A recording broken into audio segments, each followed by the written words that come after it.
DT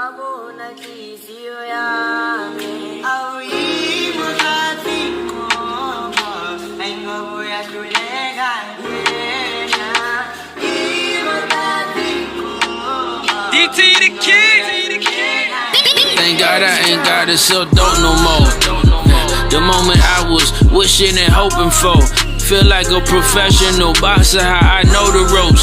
Coming from the column at the bottom of the totem pole. I made it out the dirt, I'm supposed to grow. Got so many problems, trying my hardest not to overload. Hanging in here like I'm on a hanger, I'm not gonna fold. Ballin' like the Final Four, grinding till I'm comatose. Mr. Trip considered armed and dangerous, do not approach. Say I'm off my rocker just a tad bit. Still missing my brother, still adjusting to his absence. And I keep the metal on my waist, I got a bad hip. Money talk for me, now I got no need for an ad-lib. You ain't never gotta like me or what I stand for. Either way, I'm still gonna win, I'ma make damn sure. Proud of myself, I got no aim of pleasing no one else. I vow to put you 6 feet underneath you ever overstep. I'm giving this everything I got, ain't no more holding back. To tell the truth, my life ain't been the same since I sold a sack. It only takes a slither of cheese to expose a rat. For every bridge I burn, I make my peace before I pull the gas. Ain't a living soul can keep me from where I'm headed. Get beheaded if I feel like you getting big-headed. I'm with it. Sweet 16 and I'm still not finished. Cause Weezy said the sky was the limit. Let's get it. Yeah. Long live Bill. The sky was the limit. Let's get it.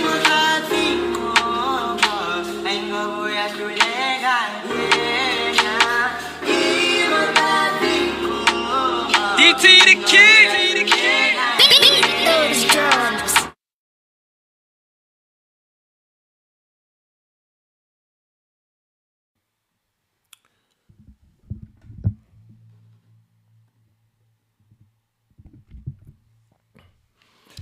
FYF, man. Oh, man, we back. Damn, we already got somebody in the backstage trying to pull up. Mars speaks facts. Hold on, let me. We already got somebody, and we don't even know what the topic is. Salute to everybody pulling up. We got a lot of topics to cover today. Not a lot of time, but we got a lot of topics to cover. Gold James Kingdom is going to be here. Y'all know. We going to cook it up, man. Hold on. We got somebody. Hold on. Let me get the multi. I thought I accepted it. My bad.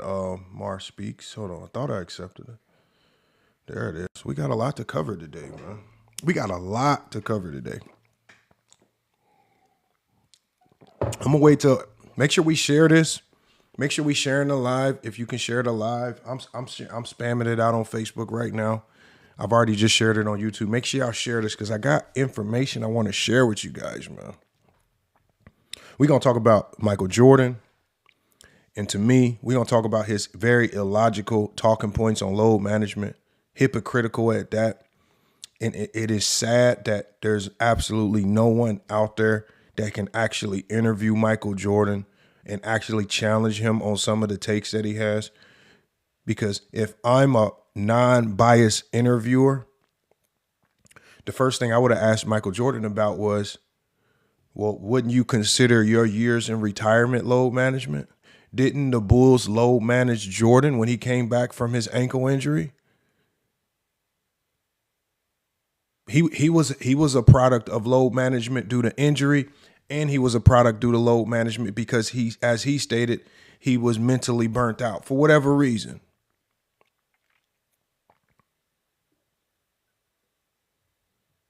For whatever reason. We're going to talk about it all today. Oh, we got Mike NG as well. Mike NG. We're going to talk about, we're going to do a little bit of talking about the so-called view bots as well. Because I'm typically, and actually I can go ahead and share it with you guys right now. I'm typically not the type of content creator that I don't even care about what other content creators do on their back end, however they promote whatever they do. When I pull up to your channel, I'm only there for whatever the topic is. But if we want to dive into it, we can dive into it. And there's one specific person that I actually want to just use as an example. I want to use this as an example because I was in a live stream today, and it was mentioned. So we're going to talk about it. I just want to get a few more people in here. I think y'all know the Kev NBA guy. We found some very interesting stuff during his live stream. I'm going to share it with you guys. But we're going to talk about Michael Jordan. We're going to talk about how illogical some of these takes are. And I want to know this. Yeah, make sure you share this with him, Mike NG. We probably need him here for this one. We got Mar Speaks Facts. Mar Speaks Facts. Are you with us?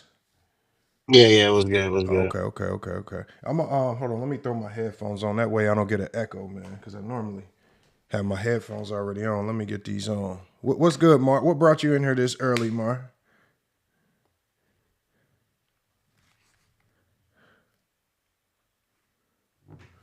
Hold on. You on mute, Mar Speaks Facts. What brought you in here?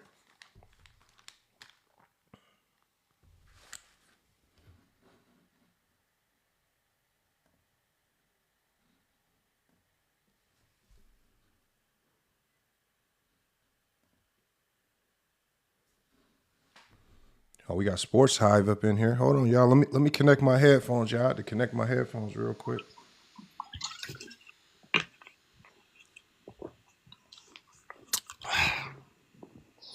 Hold on 1 second, man. Oh, I thought it was connected.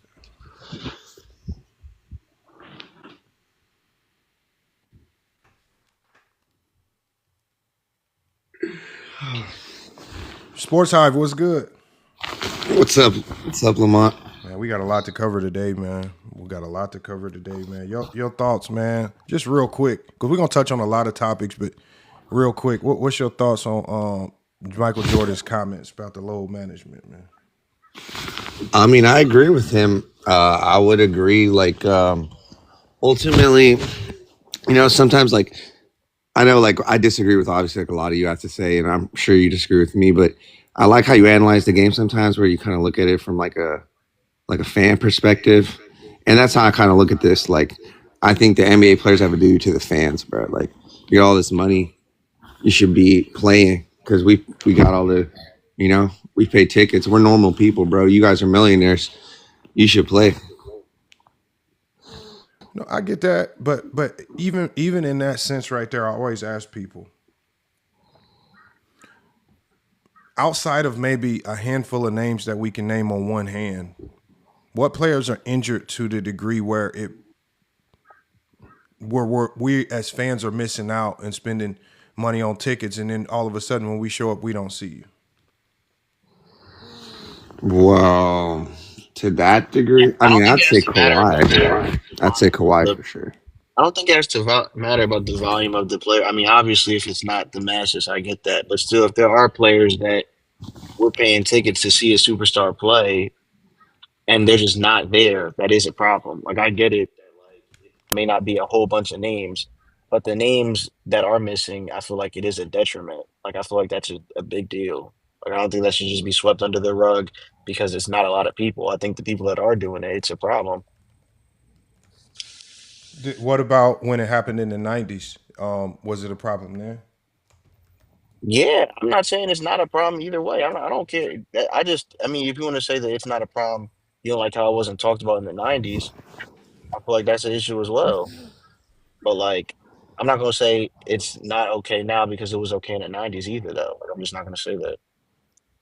No, and so my biggest thing is if load management typically looks the same from the 80s to the 90s, from the 2000s to now, then how is it such a big deal? Because I've been around a lot of Clipper channels. Like on YouTube, there's a ton of them. I've never once heard any of these Clipper channels say, man, I missed out on the opportunity to see Kawhi Leonard because he load managed tonight. I'm not even hearing it from the direct fan bases. No. Because at the end of the day, a lot of Kawhi Leonard's injuries stem from actual injuries. Hold on. I'll go James Kingdom. Let me let you I'm up. not even disagreeing with that. I'm Because not disagreeing with true that. load management, as Carmelo Anthony said, is when you are perfectly healthy and you basically say, oh, I don't want to play on the back-to-back, and you're perfectly healthy. Now, there are some players due to age and injury management where they say we can't play on a back-to-back, like Joel Embiid, and we understand that. But it's just not too many players that are just healthy, able-bodied, just saying, oh, I don't want to play on the end of a back-to-back. I'm just going to sit out this one. It's very rare that happens. And Greg Popovich kind of started that with the Spurs. And when he was doing that, sitting healthy players in the NBA immediately got on him and addressed it. So I'm just not seeing it. He didn't stop though. I'm still not seeing it to the degree where fans are losing out, because it has whatever. I think load management is an additional topic for people to just have another gripe about this era of basketball, but I don't think it's significant. It's not significantly impacting what we see. When I turn on TNT, when I go to ESPN, all last year I was watching the stars play. I watched every star that I wanted to watch. I watched them play. When I went to Portland for the first time, I went to Portland and I sat courtside and I watched the Kevin Durant Warriors versus my Portland Trailblazers. I didn't miss out on anything. They were all playing. Right? When I went to Chicago and I watched Chicago play, so every game that I've been to, whether I watch it on TV or I'm going in person, I haven't seen anything significant where I felt like, man, this is the only time I come to a game and I missed out. I just don't see it. I don't see it, and I don't know what people are missing out. I feel like you're just saying like you go to a lot of games. Like I don't go to a lot of games. I don't. You just went to 3 in a year, bro. That's a lot of games. That's not. I've been to 1 in my whole life. I don't think 3 in a year is that much. I mean, I don't. I mean, again, like I've only been to 1 my whole life. Like, you know. And who Yeah, did I've only you been miss to, out like, on? 2. In the one time that you went, did you miss out on anything? What'd you miss out on? No, I didn't miss out. So, because again, the games, the watchability of these players, it's so much easier to watch your favorite player today than it's ever been. Right? In the 90s, you could not watch your favorite player. If you were a Sacramento Kings fan and you wanted to watch Mitch Richmond, good luck. You can't see him. Good luck. Yep. Good luck watching those games. If you were a Dallas Maverick fan and you wanted to see Jamal Mashburn, Jason Kidd, and them guys, good luck. Because the only syndicated, the only platform, the only channel that's really went national in the 90s so you could see their team play was the Chicago Bulls. And you got lucky you had to get lucky if the Bulls were playing your team that night. So at the end of the day, these players, your favorite player, if I want to watch Wemby play, just like GOAT James Kingdom is going to do tonight, he's going to watch Wemby play. And you know what? If Wemby somehow is out with an injury, there's a plethora of more games where he'll have another opportunity to see him play because it's more accessible now. I would get these complaints in other eras. I don't understand the complaints now because people can watch any player you want to watch at any time from your home or even go to the game if you have money. FYF, can I ask you a question, bro? Like the other night, Ant-Man sat out. Was he really hurt? Yes, he has a hamstring injury. He's out for 2 weeks. The season just I'm not going to question. Hold on. Have you ever? Hold on. Have you ever had? Do you know how significant a hamstring injury is? A hamstring injury. If you don't, I do know. I do know how significant it is. But is it a real injury or is he just sitting out, bro? No, what I'm saying, Cheese, is when you have a hamstring injury, we've seen players come back too soon, and it puts them out for even longer. Yes. We literally watched Kevin Durant come back from a calf strain too soon, and he ends up tearing his Achilles because he wanted to come back early to go win for you guys, for the fans. Dancing this shit.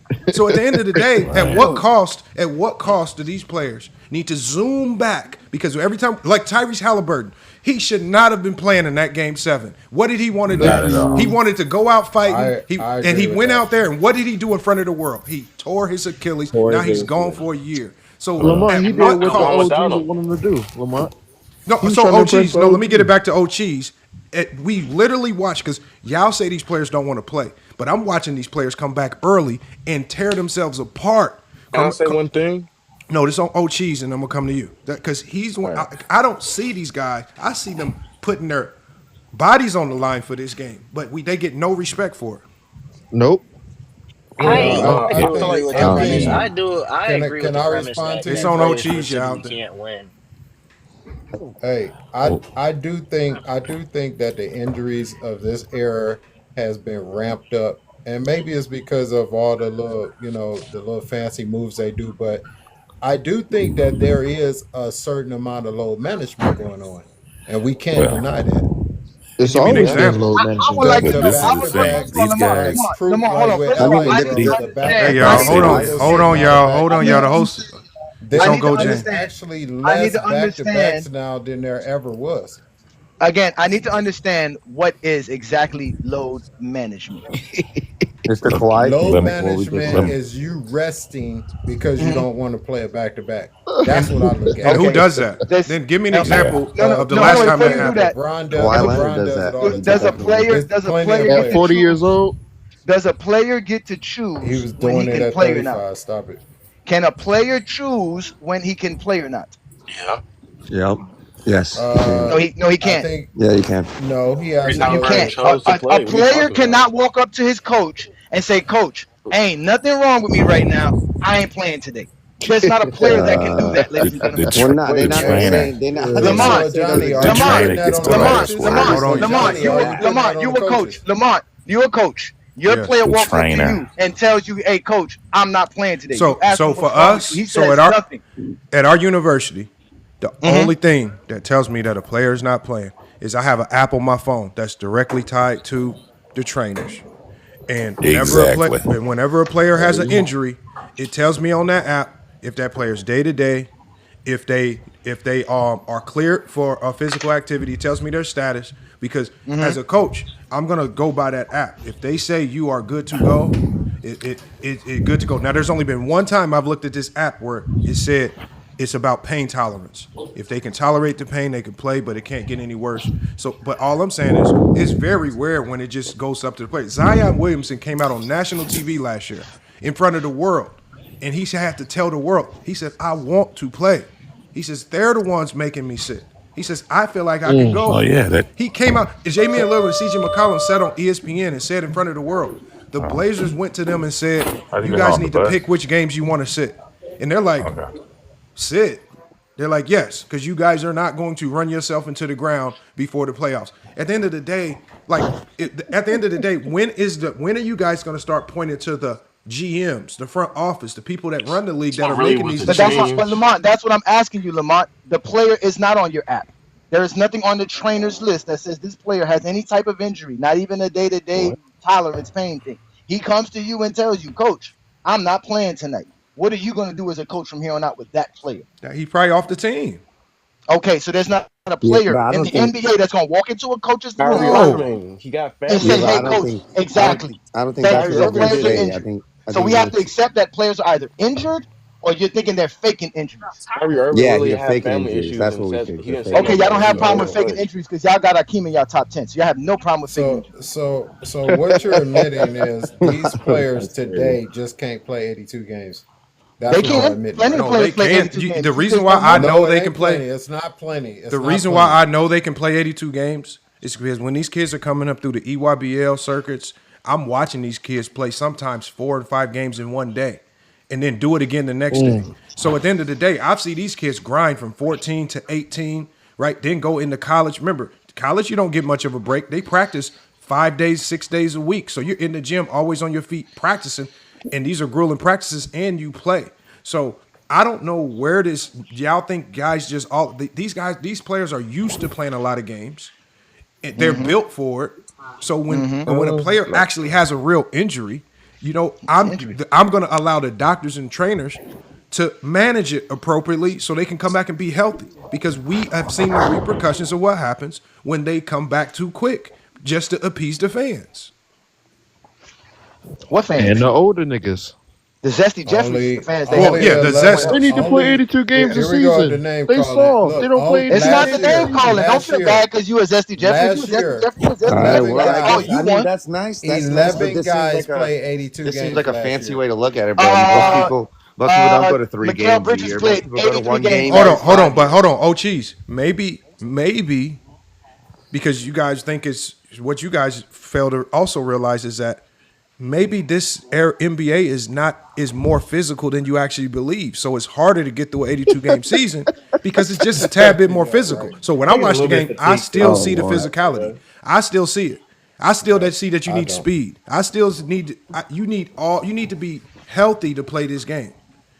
And when guys roll an ankle, right? When guys pull a hamstring, when guys pull a groin, you have to take that seriously because we've seen the repercussions of when you don't take it seriously. And so when guys say, you know what, when you pull, like I used to always pull my quad in high school, and it would feel perfect, and the doctor said you need to take 3, 4, maybe 5 extra days even after it feels fine because quad and muscles like that are extremely sensitive. Whenever I would try to come back quick, I would pull it again. Now I'm out another 7, 8 days. So again, you have to listen to the doctors, and there's very few players where we can sit back and say these are healthy, just DNPs because they don't want to play. There's always a reason. I feel like what they had back then, the players had more say so. Like I'm playing, I might be nicked up, but I'm still playing. Nowadays, they don't have that option. If they say they're not playing, they're Maybe not they playing. want to be safe with their body more. People keep blaming the That's a players. lie, Lamont. It's That's a literally lie. the Michael team. Jordan's coach got fired because he would put Michael Jordan on the floor 1 second longer than he was supposed to be on the floor in 1986. Like, Michael what did Jordan Jordan do? He quit when he didn't get his way, and they fired his coach. He Twice. said, "Fuck it all." He quit. Again, if the team says you're not going to play and the coach, that's why they have team doctors. That's what Kawhi Leonard didn't like because Kawhi Leonard was dealing with the team doctor who was saying he was fine, but Kawhi Leonard was saying, no, my doctor's saying I'm not fine. Again, if the team doctor says that you're good or bad, is off. That's what they go off of. That's what the team hires a team doctor and the medical staff for. So the medical staff in Chicago in 1986 told the coach and told everybody Michael Jordan has to have restricted limits for the end of the season. Michael Jordan didn't want it. He wanted to play more minutes. Thank you. But they still gave him those minutes because that's what you were supposed to do. The game that he decided to put Jordan in 1 extra minute cost him his job. Larry Bird low managed. Bill Walton low managed. Off a broken Kareem foot. low managed. Shaq Isaiah Thomas low managed. Shaq said it. He said that his beef with Stan Van Gundy was that Stan Van Gundy didn't want to rest the team after clinching the playoff spot in the end of the season, and he blames his little his thigh contusion to playing in the end of the season for a meaningless game, and he felt like he didn't have the energy to play in the playoffs. And he said that that was Phil Jackson's motto, to rest players at the end of the season. Bro, it's a part of I basketball. don't want to hear nothing about no contusion. That's a bruise. That's an excuse. But that's what I'm saying. That's what Shaq blamed it as. I'm not saying that's why the Heat lost. I'm just saying Shaq felt that if he wasn't playing in that last game of the season, he wouldn't have caught that contusion, and he would have felt better for the playoffs. But he didn't feel good during the playoffs, and they still ended up making it to the Eastern Conference Finals. But at the end of the day, it's not the players in any generation that says they don't want to play. It's the actual GMs. So let me get this straight. Y'all had a problem with what Michael Jordan said in that interview about load management. No, it's not that Michael Jordan was capping. I think he was capping. I think with Jordan, I think he's the last person to need to be talking about load management because he was a player that was able to take seasons off to get rest, right? So he could be elite. So what player has the team ever told LeBron James, LeBron, take the season off. Come back healthy next year. No, let me finish what I'm saying. Let me finish what I'm saying. I didn't say anything. What I said was, hold on. When Jordan retired, he said he said he needed a mental reset. He said it was getting too depressed. That was Jordan. Jordan, he couldn't handle it anymore. There was a lot going on. He couldn't handle all the stress and the mental pressures of the game. He said exhaustion was the exact word he used, exhaustion. So, again, if Jordan can retire for a whole season because he's exhausted, right, you guys are fine with that. So you saying in 93 he retired from exhaustion?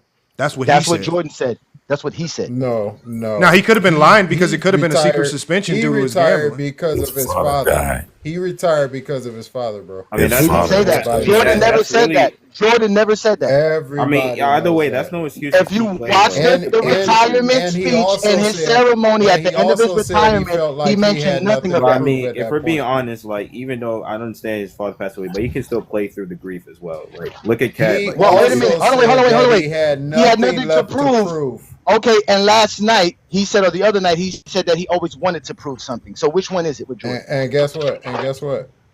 Hold on, but not having OG. I nothing just to don't know do why we with feel like we always have Hold to on. go Guess back. what? don't What? cut me off. Go to the zesty Jeffrey Lives with that. Omar, we don't believe that crap He over here, bro. three-peated, bro.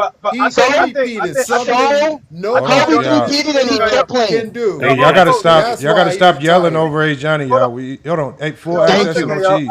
Hold on 1 second. Hold on, please, Great Scott. Look, I'm not trying to, because y'all run to other platforms and cry and say I mute you.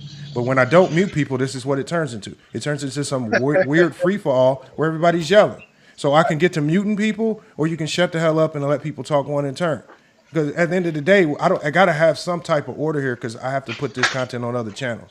So again, that's all we got to do is clean it up, right? We can disagree all we want. I honestly don't care.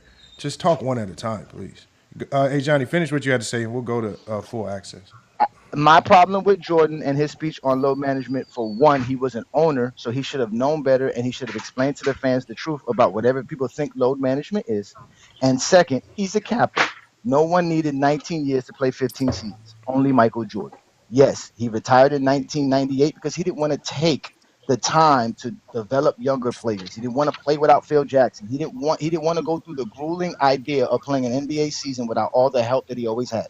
So yes, Jordan quit. He came back, and that's the problem. If Jordan just would have retired, no one would say anything. He just retired, but he came back. That's resting. He got a chance to rest when no other player had to.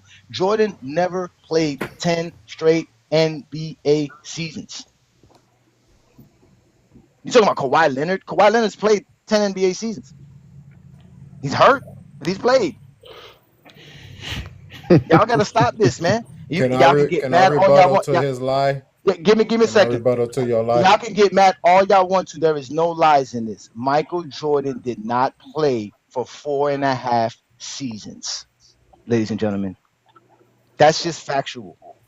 Why That's do you just care, nothing to though? say. That would be my That's question. not about what Why I do you- care. First of all, why do y'all get upset that I say this? What is it I'm not about even that I'm upset. I saying? just asked you a question. I care because I'm a basketball fan. I'm tired of zesty Jeffrey lies. Oh, Johnny, Today's Jeffrey NBA, lies. okay, because today's NBA is a better NBA. Today's players play harder, they play tougher, they have a tougher mentality than any players in the back in the days. Y'all don't want to accept that. These dudes used to take summers off. They used to come in out of shape for the start of the season. All this kind of crazy stuff used to happen back in the days. Y'all don't care about none of that. But today's players are real NBA ballers. They're hoopers. They work out 24/7. They have a whole regiment. They have trainers. They do everything. They have chefs.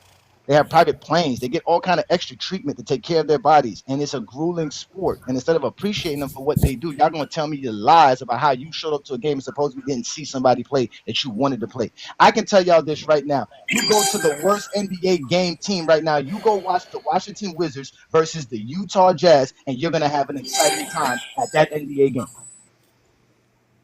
Oh, Johnny, why did you lie about Jordan? I didn't lie. What was the lie? You said Jordan never developed no players. He developed Scottie Pippen. No, he did didn't. not develop Scotty. He did not develop Scottie. Whoa. Yes, he did. What? You said that he he wouldn't did. play unless he had players that was proven. didn't Okay, develop. hold on. Hold on. We skipped full access. I'll answer that very quickly. Oh, cheese. Okay. This is my biggest issue when people say that. Jordan played with a ton of players before you got to Pippen. And I'm talking about guys with a lot of potential. The Quentin Dailies, Orlando Woolridge, George Gervin. I'm talking about a ton of young Brad talent, Sellers. high lottery picks, guys with a lot of potential. Why did Jordan, why all of a sudden, let me ask you this. How come he couldn't develop anybody else, but as soon as you get that one player that blossoms into a superstar, Jordan developed him. But if you give him credit for developing Pippen, then you also have to give him credit for tearing down Brad Sellers and tearing down all the other guys that didn't pan out. What about Horace Grant? Them crack? Come on, them people snorting crack? No, what I'm saying, What about is Horace this: Grant? the He game said of he was smoking basketball. crack. Look, that's what y'all talk about. Hold on. They All I'm shit saying about. is her full access. I want to get to his take. I'm saying the game of basketball is about your intestinal fortitude and your willingness to go get better. What Scottie Pippen was asked to do on a basketball court, I'm telling you, it is not a glorious position to have. Guys who come out of college who are the team's leading scorers, who are getting all the glory and all the notoriety, they do not want to step into the league and take on a role that's less than what they've been. But he had to take on a lesser role. He had to do what is boring, which is be elite on the defensive end and get it how he lived on the offensive end. It's not a very fun role, but he took on a lesser role for the betterment of the team. There is no amount of development that can develop you into that. That's you. So give Pippen credit for taking on a role and being elite at it and not going rogue on the team like a Kobe Bryant where everything just goes into the garbage can. But it's on full access. I know. I watched a documentary where Jordan said the Breakfast Club 5 a.m. workouts with Tim Grover, with Scottie Pippen, Ron Harper.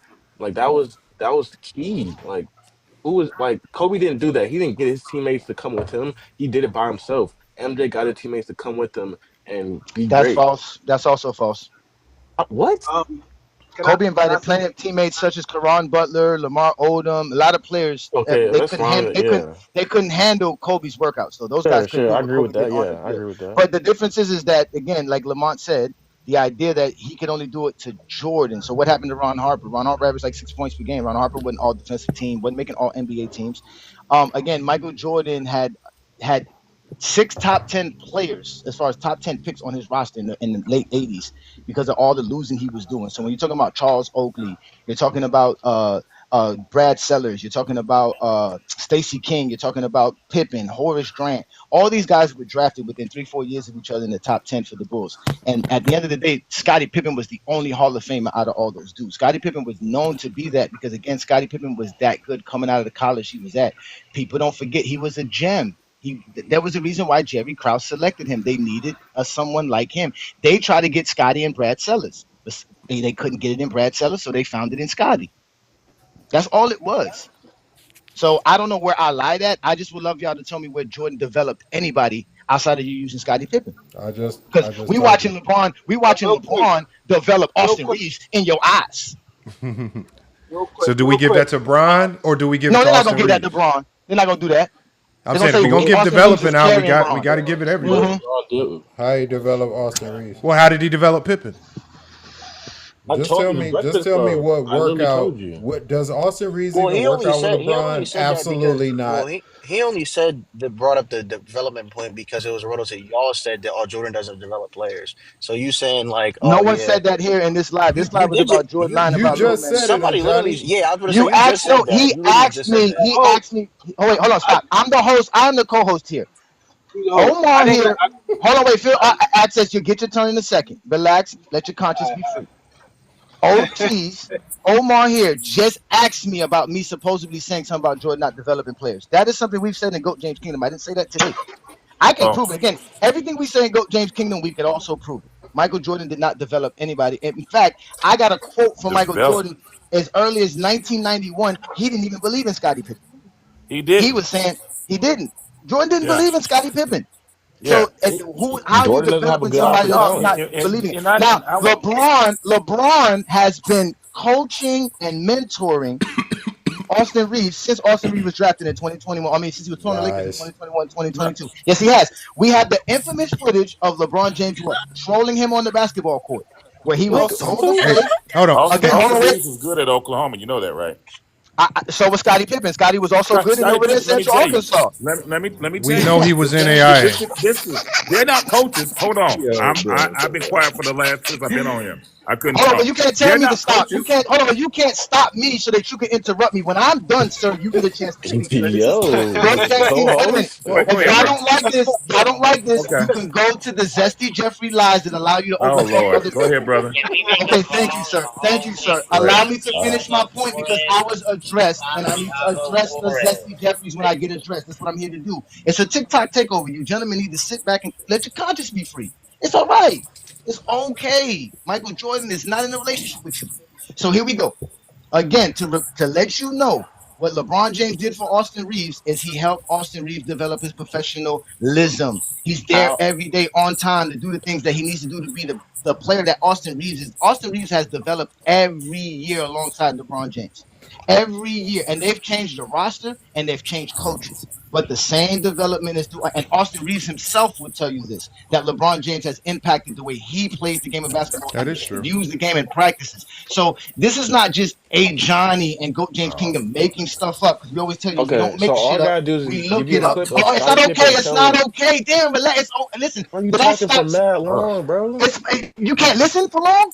You could talk No, forever. you talking forever. Listen, Like, brother, Scott. just listen. Pay attention. you're not This even is our telling me how. problem. You're telling me LeBron is just Cook. staying as being a leader. LeBron's the GOAT, man. Relax. I know it hurts your heart, but you have to let it digest before you just Jeez, start bro. talking, brother. You can't just listen. I You don't just like ate neither this one of them meal. I niggas. think I'm just that's an talking issue. I think basketball. that's an issue with. I am talking basketball. Y'all not I letting don't me give a fuck talk. about neither I one of them think niggas. that's I'm just yeah. talking I basketball. think that's an I'm issue. talking basketball too. So why would you stop me I, from You talking if wasn't I'm saying talking I ain't basketball? said nothing since we've been on the last 15 minutes. You, I'm just it's saying, going okay. back to Relax, Jordan. So bro. it's you. Jordan So developed. so we Nobody. started this live It's to let about you the speak. mindset that he did with Again, Pippen. it's again, Pippen again, had the talent.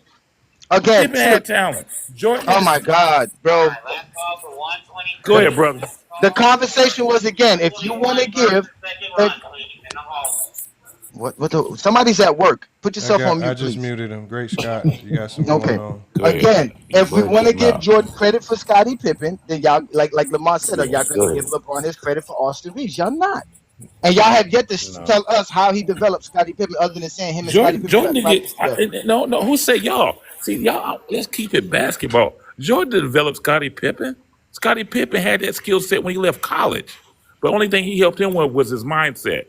Scottie came to the league with shit. He just didn't have the Okay, mindset. that's what vets do. You see what I'm saying? That's always been in the NBA. Vets help you get Yeah, your that's what mind I'm right. saying. So So I'm talking basketball. You talking about Jordan fan and LeBron? okay, we get that. I'm Like if keeping you it want to strictly say That's that, because you basketball. enter. Because that's because you enter the Yeah, I'm conversation. You keeping should it have strictly entered it. That's the whole basketball. point. so if you want to You're say that, chiming in we'll on go with something that. here. Because now we're on So to just okay. something So let me else. ask you a question, Great Scott. You agree with Goat James Kingdom, not Mr. O'Cheese here, correct?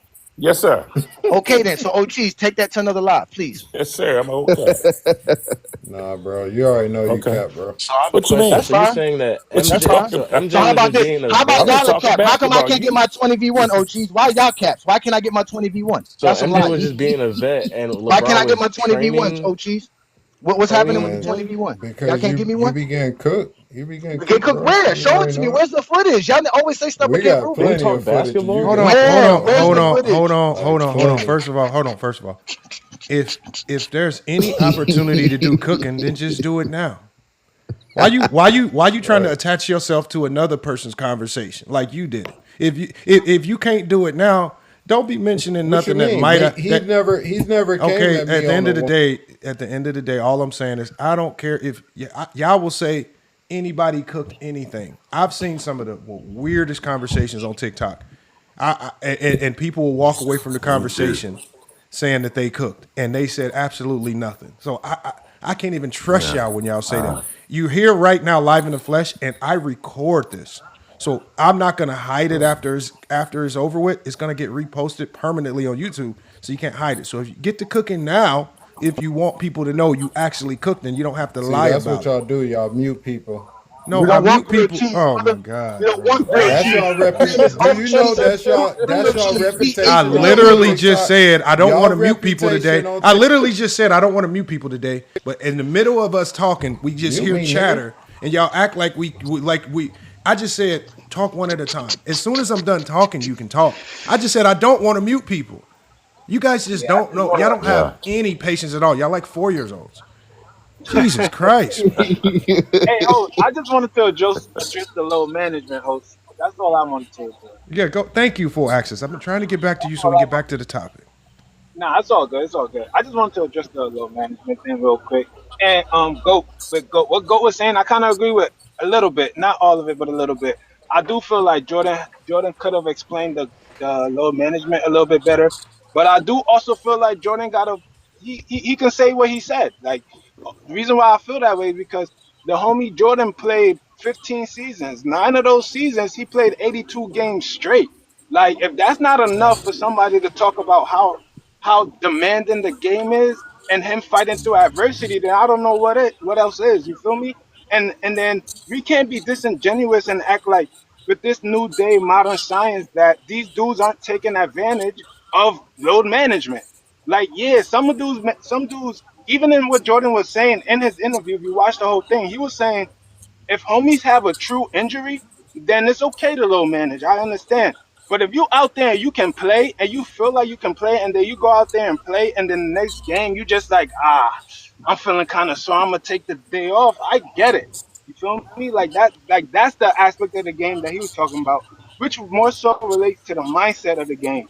But but in totality, I'm kind of 50-50 with it, but I do think like the whole low management take is a bad take in general, just because I feel like the NBA pushing that agenda was wrong, man. I think at some point some players were load managing, but the players that they deemed as load managers, like the LeBrons, like Kawhi, they weren't really like load managing, if that makes sense. You know what I mean? Like LeBron plays his games, you know what I mean? When he can play, he can play.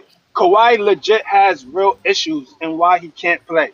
So I understand his load management. But other than that, everybody else plays in the league. So I just feel like that load management talk is just overblown in general. Can I ask you But one if question for someone like, access?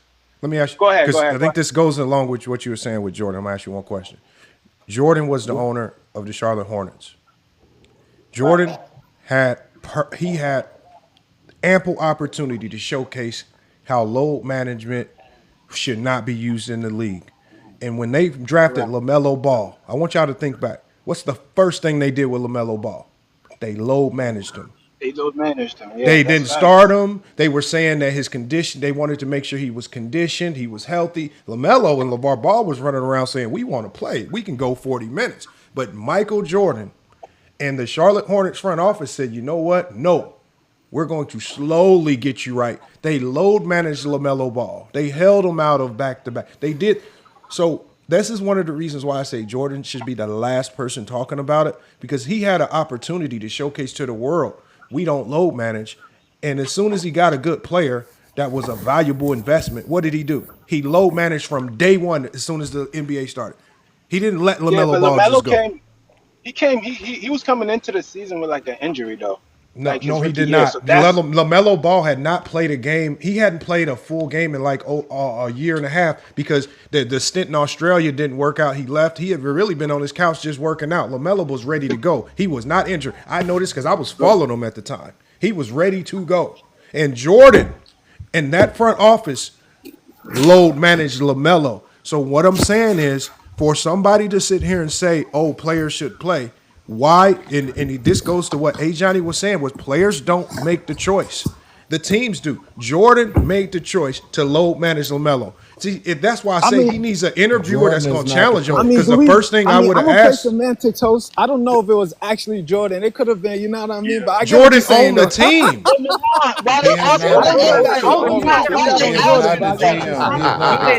Hey, in the stream, Lamont. In the stream.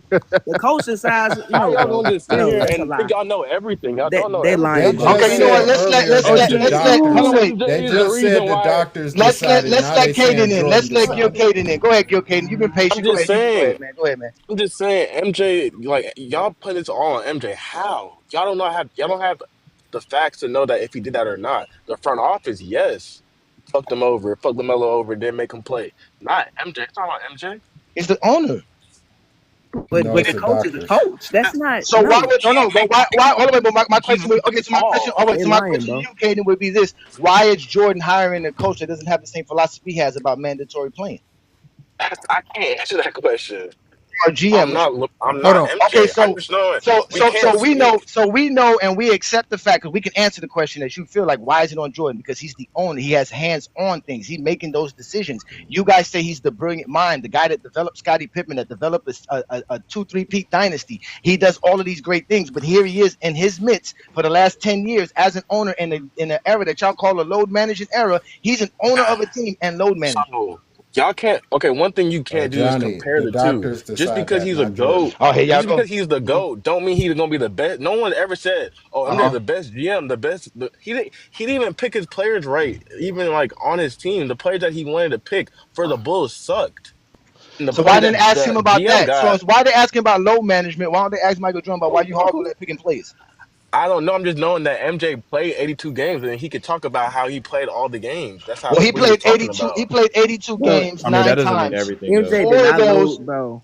for those times that he did it, out of the 9 times or the 8 or 9 times he did it, 4 of them was when he took breaks for over a year. So yeah, of course, if you're taking breaks, you can play 82 games in the season easily. That's the But those point. other Yes. years ain't like it's like 60 or 50. It was 70 or 72. Like he was still playing a lot of games. He gave us what he Yeah, had. He gave us all and what he he had, had. and he But doesn't have the lot of. He he doesn't had have the the most flu. seasons You know what I'm played. saying? He He still doesn't have the most played. games This played. guy Hold on. having a Here, hold on, flu. hold on, hey Like, Johnny. bro. I got an I don't know what article. that means. I got an article from ESPN. Oh, let's just read it. This was Adrian Wojnarowski. No, don't start reading the Zesty Jeffries. You know they don't So like reading. ESPN. Hold on, let's just read this. ESPN.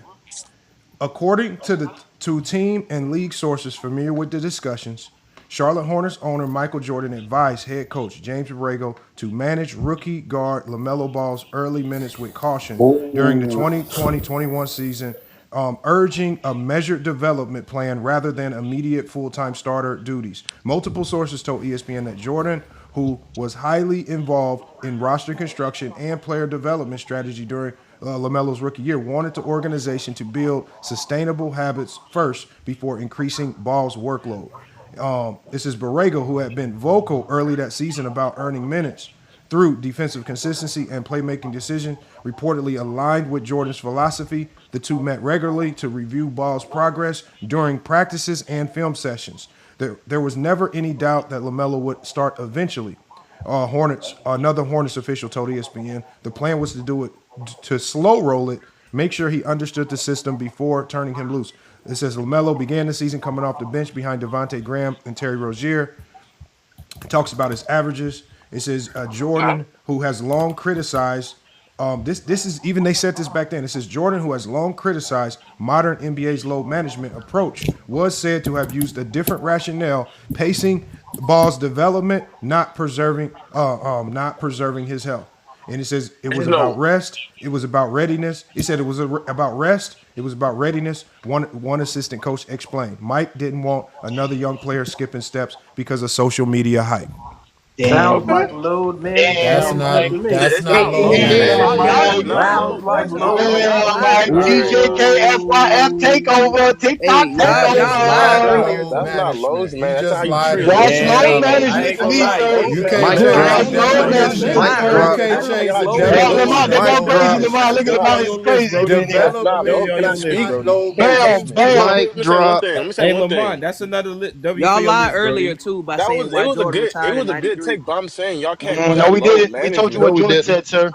No, y'all lied why he retired in 93. He did No, not we retire. didn't. Again, I didn't Michael lie. Jordan said it himself. He was exhausted. He That's was not mentally bro. tired. That's No, what he you can said. look it up, bro. I looked it up. I got the actual interview you can available look it up. for you by film. And one, I have the film. I have the film. Don't It tell me to came look out up the the horse's mouth. I have the film. He lying. Johnny, everybody You can say I'm lying. Y'all always say people lie. Who said I'm lying? Who Look said it I'm up lying then without if he's watching the lying, film? though. Look it up if he's Okay, lying. who said I'm lying and that has not watched the treatment. film? Who just said that? Bro, you can look it up on every source. He FYF. lied, Okay, bro. it's not about He source. retired Have you because watched his the father film? passed away, bro. Okay, We're not- okay, get out of here. Stop coming over here with your zesty What do Jeffrey you- lies. He sat in the interview. Matter of fact, hey, since y'all can't be respectful to the host, again, this is what I do. I'm not Lamont. I kick you off because y'all got to shut up and listen. I can keep telling y'all this. Y'all get mad. Y'all get upset. If you go back and watch the interview in the 1993 retirement, not only did they ask him about his father, he said himself that me and my father had decided well before all this that I was going to retire. It was a conversation he had with his dad already. So it had nothing to do with his father. He said it himself. He was tired. He was exhausted. And if the league brings me back and lets me back, if Stern has me back, I may be coming back. But I'm tired. And hey, Johnny, you know, I think this is a good opportunity, right? And I know this is a bit off topic, but we could take a quick, probably like 3-minute break because I want to show you guys something while we got everybody here. Let's show it to them, please. Because there's a superior. Hold on, let me put this on the screen here. Hold on, there is a superior Zesty Jeffrey running around because I went to his live stream today. I'm about to put the video. I had to screenshot it because y'all know that these guys don't like to record anything, and. So I screen recorded it. So I'm gonna share with you guys a screen recorded. I thought this was just pretty interesting. So I'm gonna tell you what he said. Hold on, let me add this real quick. because this was the Kev NBA guy. I don't know if some of you guys know who he is. What's his name? His name is like Love Kev Talks NBA or something.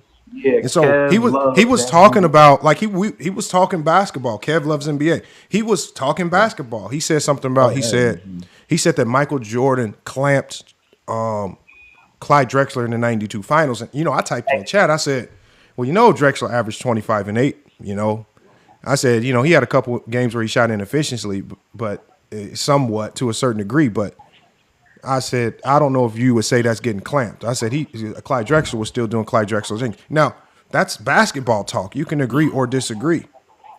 But the Kev loves NBA guy, all of a sudden went to a completely different topic. And he started talking about, he said, because right now we got we had like 87.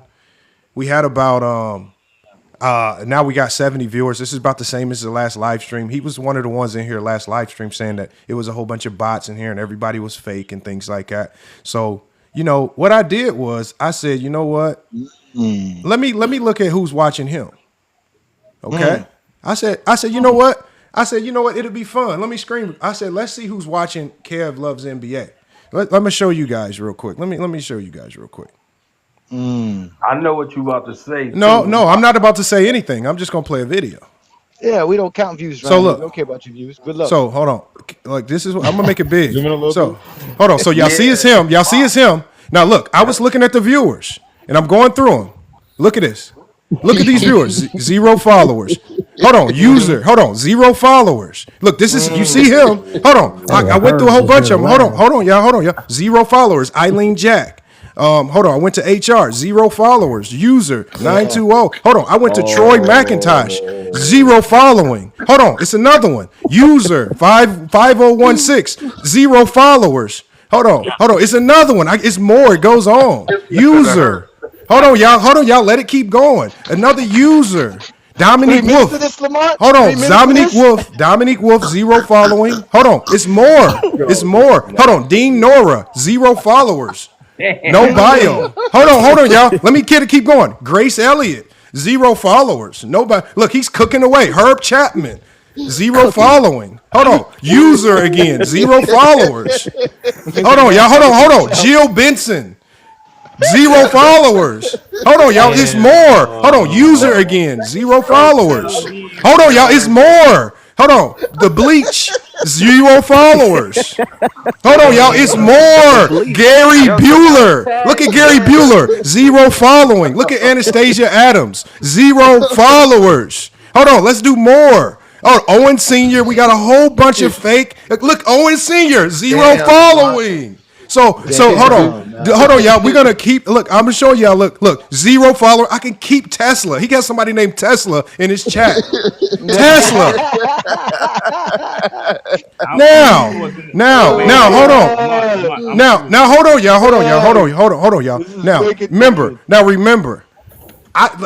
What I'm not gonna do is, I know these platforms can be crazy, and somehow your chat can get filled with things that you don't control. So what we're not gonna do is, we're not gonna blame him, right? Because he was in there, he was talking about his integrity. He said he's been doing this for 3 years. He's never had to do it. And as soon as I clicked on his chat, y'all can clearly see him cooking away. All I saw was a whole bunch of profiles, just like he came over here and said 0 follow. Now I want y'all look. Whoever's in the chat right now, it's 80 people watching. Please look through it. Make sure there's no bots in there. If they are, let me know who they are, and I'm going to try to ban them or kick them out, whatever I got to do. But whatever you got to do, the one thing I know for certain, and I'm so glad, because I was about to screenshot it, and I said, you know what? They're going to say I faked it. I said, let me screen record it, because I can't fake that. No. I'm not going to make a video on them. I just wanted to show you. This is recorded. This will be on YouTube. No. Hold on. All I'm saying is, this is, right now, because me and Johnny both know, every time we're live, we max out at around 200. If it's a hot topic, it's usually around 100 to 80. That's about what it is every stream. So it was just odd for somebody to come in here and say everything was bots when the numbers were pretty much similar, just like they are right now. And then as soon as I go, remember, his was even worse because he had bots and he only had 61 people in there. And and there was easily about 55 bot accounts. So he really only had about 12 people watching. So again, Kev loves NBA. All we say is when you dive into this back and don't pick it like people that can do the same thing to you, because now I can play the same game with him. And I know he's a content creator trying to blow up his channel. I'm not gonna tear him down. I'm not gonna run around saying he bought bots. I don't know what he did, but when I went to go look, what I saw was what I saw. Now, if anybody wants to if he wants to see the video, I'll put it on my story wall. If he wants to see the full video. Now the video is very long, you guys. The video is 3 minutes and 15 seconds. So again, if he wants to see 3 minutes and 15 seconds of me going to every account that's actually watching them, identifying bot accounts and non-bot accounts, I can post it. Or we can do what I always say, Go James Kingdom. We can just talk basketball. You choose, Kev Loves NBA. Because that's all I wanted to do. I don't go to these channels. I don't go to these channels trying to talk about anything other. Because he even blocked me. He blocked me. He was like, yeah, I don't want you in the chat. And I was like, all right, well, let's just take a look at who's watching you. And if he wants to see the video again, y'all can tag him. We can play it for him live. Maybe he'll come up and have an explanation for it. But see, this is what I don't do. Like if Mind of Meech is live, I'm not looking at who's watching him. I'm going to talk about the topic. I don't give a damn. If he thinks bots is going to blow up his channel, have at it. Because we all need to find a way to blow up. I want to be cool with everybody, because when somebody go viral, shoot. I want to attach myself to that clout. Shoot. Go James Kingdom go viral? Fuck it. I'm riding away. I don't even know who Mind the Meech is, but he made a post about me the other day. Shout out to him. Mind the Meech made a couple videos about me. Salute, man. That's called free promo. That is when all ball talk, when he makes the... I'm talking about y'all in my DM. I probably have 70 to 80 unresponded DMs from all ball TV or whatever his name is. Look, he is giving us excellent promotion. No ball talk, man. It's no ball talk, man. Can I just say one thing about that? Yo, I was on his live the other day, Lamont. And we don't have to kill his content. We don't have to kill him. Yo, that's all he do is talk about y'all boys. Y'all live rent free. I don't know why. I don't. But hey, Go James, you know the weird thing is when I went to Crunch's channel and Crunch said to me, he said, yeah, FYF, I've been studying you for years. And I'm like, God damn, you've been stalking me for years? What is going on? How come you just ain't pulled up? Like, just pull up to the live. You don't have to stalk me for years. It's just basketball talk, huh? So that's all. That's all right there. And that's all I wanted to explain to Kev. It loves NBA. He has a growing channel. They bullies, Lamar. They're bullies. They think they could bully people. Now the problem is that we don't think like them. We don't talk like them. So we must be a problem. Because everywhere they go, supposedly everybody talk like them. But I always tell them, when you in the Zesty Jeffrey circle, that's not really the world. That's just the Zesty Jeffrey circle. But salute to Crunch. Salute to all of them. Look, they all posting daily. They all trying to blow up. I don't knock any content creator for doing your thing. See, that's what we don't. We don't disrespect content creators, right? And especially you don't disrespect content creators that know more than you. So Kev Loves NBA. Also, let me give Kev Loves NBA some tips, because he was saying some stuff on his live. When you are in the sports sector, be prepared for heavy volatility. ESPN has over 8 million followers on YouTube, and they will drop videos sometimes that only get 3,000 views. When you are in sports, this is not like gossip. Your volatility is going to be crazy. It just comes with, so you got to push for volume. And this is why you see a lot of people push for volume, not quality. And that's how they blow up. So again, there's pointers we can give out. I'm not shitting on content creators, but again, Kev Loves NBA. If you want to see who was watching you, I have a video prepared to show you who was in your live stream watching your channel. And again, it's very unfortunate with some of the comments you had to say about being Goat James Kingdom, but but it is what it is. But we can get back to the topic now.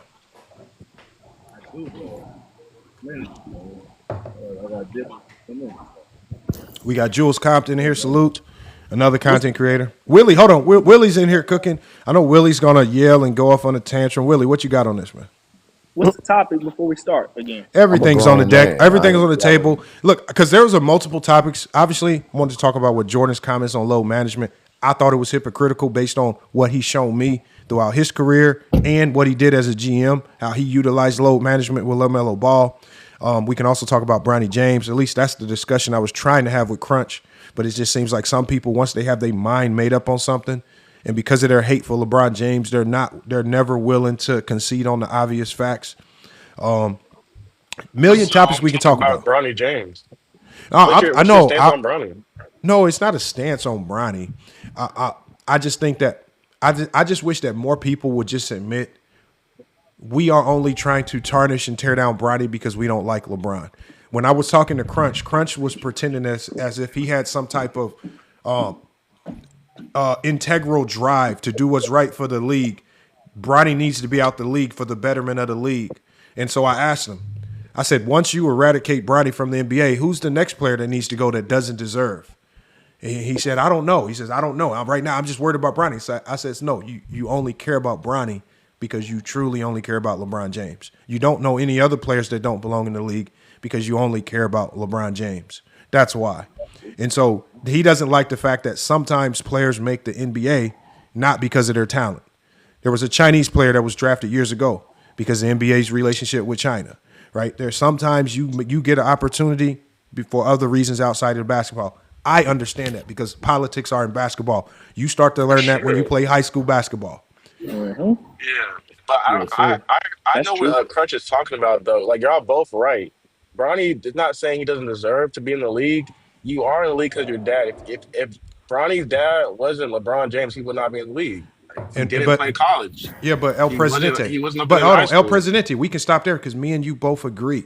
But the thing is, I understand that in sports. For example, there are plenty of coaches' sons who are coaching in the NBA now just because they dad are a head coach. I don't hear anybody running around saying, "Oh, there's that wasn't me. Like no. I'm just giving an example of. Nobody complaining. I'm just giving an example of, like the coach of the Denver Nuggets, Adelman. His dad is Rick Adelman. That's why he's coaching in the NBA. I understand that in the NBA, across all types of positions, people have gotten him due to nepotism. It's just sad to me that you only care about it when it involves LeBron James because he has the power, he has the reputation to pull enough strings to get Bronny in the league, but now people mad? What father wouldn't do that for their son? I just think because, like, for example, Doc Rivers, right? Austin Rivers ain't no scrub. You know what I'm saying? Like, he's an NBA player. Bronny James isn't an NBA player. That's just a fact. Okay, is Jalen House? Is Jalen House? Hold on. Is Jalen House? Is Jalen House a 5'8" guard who transferred to 4 different schools with all types of behavioral problems? Is he an NBA player? He didn't do anything at Arizona State. He didn't do anything at the small college he transferred to. But Eddie House somehow got him an opportunity with the Boston Celtics. Is he deserving? Did John Stockton's son, David Stockton, who did absolutely nothing at Gonzaga, absolutely nothing, he got him an opportunity with the Utah Jazz. Did he deserve it? But I'm not saying. Did Chris Quinn, who's Jewish and used his Jewish connections to get drafted by the Miami Heat, was he deserving? No. I'm not. My debate isn't does he deserve it or not. My debate is he worth being on an NBA roster? He's not. That's not up to us. Teams like, for example, when Jared Dudley was on the 2020 Lakers, I said I don't think he deserves a roster spot. He ain't doing nothing. But you know what? It's not up to me. If the team feels that there's value, they're going to put you on the roster. So at the end of the day, it comes down, if the team feels that Bronny being around will help LeBron, will help this team be a better team. If the team makes that, like, for example, the Milwaukee Bucks just basically said, we're going to make Giannis happy by any means necessary. They're going to bring on every family member he got until he re-signs. Are all of his brothers, especially the one that they just signed, are they deserving of NBA contracts, or do they have an opportunity because of Giannis? There's nothing wrong with that. That's called business. Yes, you're not wrong, but I see benefit from the Nationals on the court though. On the bench. What? At least Bronny out there trying to play defense though. Because there's a light skinned guy on the Bucks that is really showing out. I'm not sure his name. And he was pressing Jalen Brunson, right? They won that game. Bro, he just said he sees benefits from the Nasus, you guys. He says he sees. He was coaching off the bench, and he had high energy. You need that in the NBA. Okay, what about the other brother? What about the other brother? What about the third brother? About Alex. I didn't say anything okay, about Alex. Tell me about Alex. I don't know Alex. I'm not. Did you hear about him in college? Nah, I heard about him in high school. That's it. He went to a small college. He couldn't get to the high majors in college. He dropped out of college to go overseas. You didn't hear about him overseas, and he's now on the Milwaukee Bucks. But not for real, no. Slander? Are you guys gonna slander Alex Antetokounmpo? Nope. Yes, Nope. I would. He should have been in the league for sure. Where are the masses of people? Because Giannis is a superstar. Giannis has a big reputation. On his ass, though. Where are the masses slandering Alex Antetokounmpo videos? Do they not though? Am I? No. So people be like, "Oh, the Nats should be in the league." They not on his ass. Bro, nobody talks about the Nasses. Talk about is Bronny. Nobody talks about him. And I like just how Bronny gets garbage minutes. Anytime the Nats gets garbage minutes, they clown him, bro. Saying the same shit they say. Why do you care? But here's the bigger the overarching premise is the Bucks see value in the Nassus. That's why he's there. The Lakers see some form of value in Bronny. We might not like it because it's not embedded in talent, but he's there for the Lakers' reasons. And like for example, I guarantee you, El Presidente, if an NBA team knocked on your door right now and said, "We want to sign you," you can provide absolutely no value on the basketball court, but that's not going to stop you from signing that contract. You're right. You're not going to say, "I have integrity and I want to be there for talent only and I want to do it the right way. I want to go overseas first." You're going to sign that contract and you're going to sit on the bench and do absolutely nothing. Lamont, that was not me, bro. Well, whoever was talking, my bad, El Presidente. I can't see who's talking. My bad. I apologize. That was Caden talking. That was me. That was Kaden. Who's Caden? Oh, Gail Caden. My bad, Gail Caden. My bad. I get what you're saying 100%, but I'm just looking at him as like a long-time player, and I'm trying to find like where is he gonna get his minutes. Like he's a rookie. I'm putting up. Yeah, but Gail Caden, not every player is there to play. Who said Bronny was going to be a long-term player? Yeah, he's not a long-term thing. He's just short-term. Whoever said this about him? Nobody ever said nothing about Bronny doing anything but Testy Jeffries. Bro, it's my opinion on the basketball. I'm looking at a player. I'm like, do they like? I'm trying to. What other 55th pick have you ever looked at as hard as you're looking at Bronny James? In the second round. Bronny James hard. But I'm just saying, Mac McClung, he didn't even get drafted. I looked at a lot of undrafted players. I got a lot of people that I like that didn't get played. I wanted Jello Ball to get on the team. He didn't get on the team. He would have been a 55th pick. I would have been looking at him the same way. It's just why would he be on the team? There's nothing that can bring a team. There's nothing you can bring to a team. I mean, that's y'all opinion. As y'all said. That's not my opinion. That's how the NBA thinks. No, it's not. No. It is, though, because they literally the way he explained to me how Bronny can join the team and give the owner some kind of like Bronny's jersey was selling like crazy. That's money right there. The way I know Jello Ball on a team with his brothers, that would be crazy. That's beneficial for that. How old was LeJello? How old is LeJello? How old is this kid? Probably what, 25? He's older. That's why. Because he has no chance of potential. That's his ceiling. He's never going to get any better than I'm talking about when he was actually in the draft. Not now. When was that? Was it when he was 19, 18? No. He didn't get drafted. And you wasn't checked for Jello in college. So at the end of the day, what other 55th pick in the second round have you paid attention to like this? Bro, he just has hype. Like he has a following, just like Jello Ball. He didn't. Of course, he has a following. Hold on, but Gail, Caden, that's the beauty of it.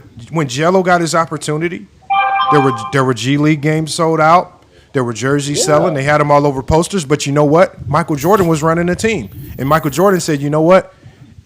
Even though he could be of marketing benefit, we're not gonna sign him. We're gonna send him home."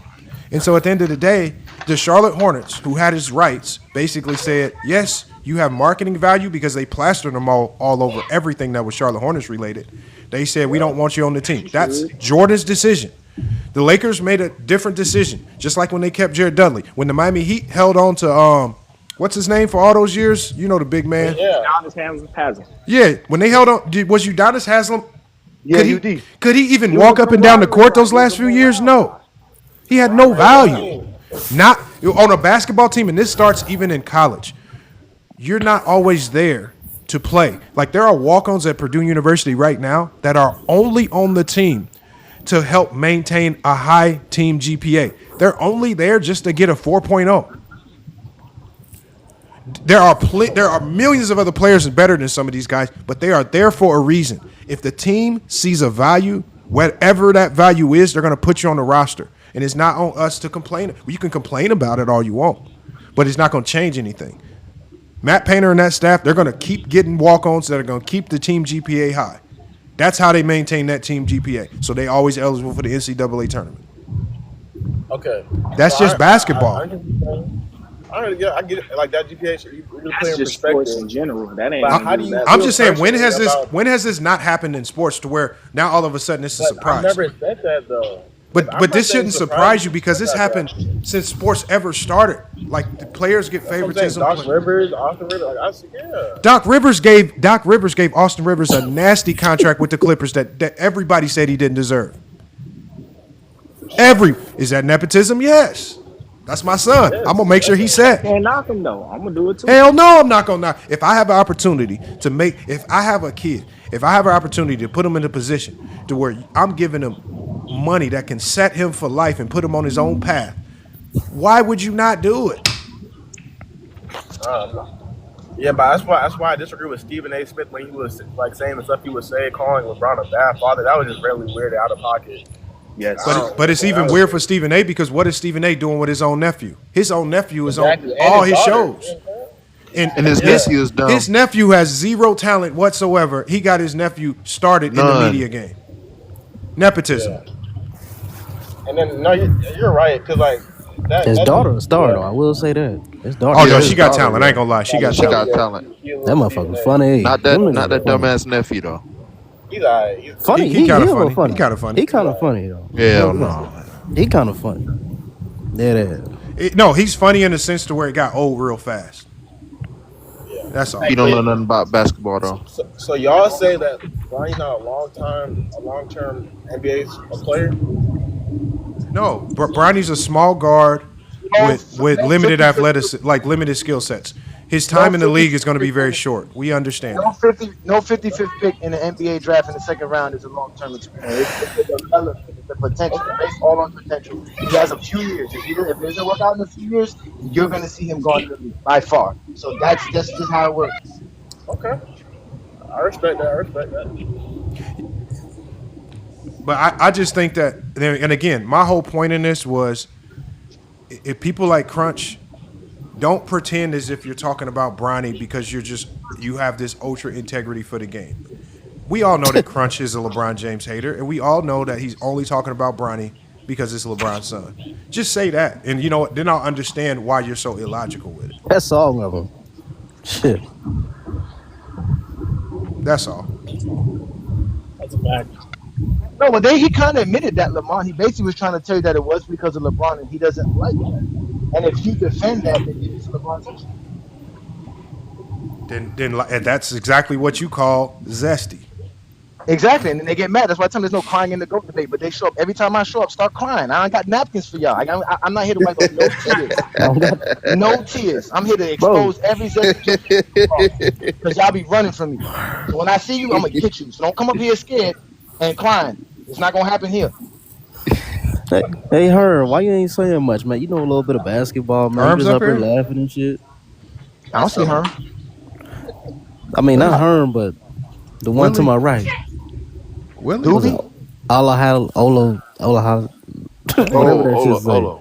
no, Olo be cooking. Hold on, I wanted to hear from Willie. Willie been silent. Olo's here for the entertainment. Olo know what's about to happen, right? Yeah, Shut Willie, what you got on this, Willie? Man, is Jordan right about load management? Yes, of course he is.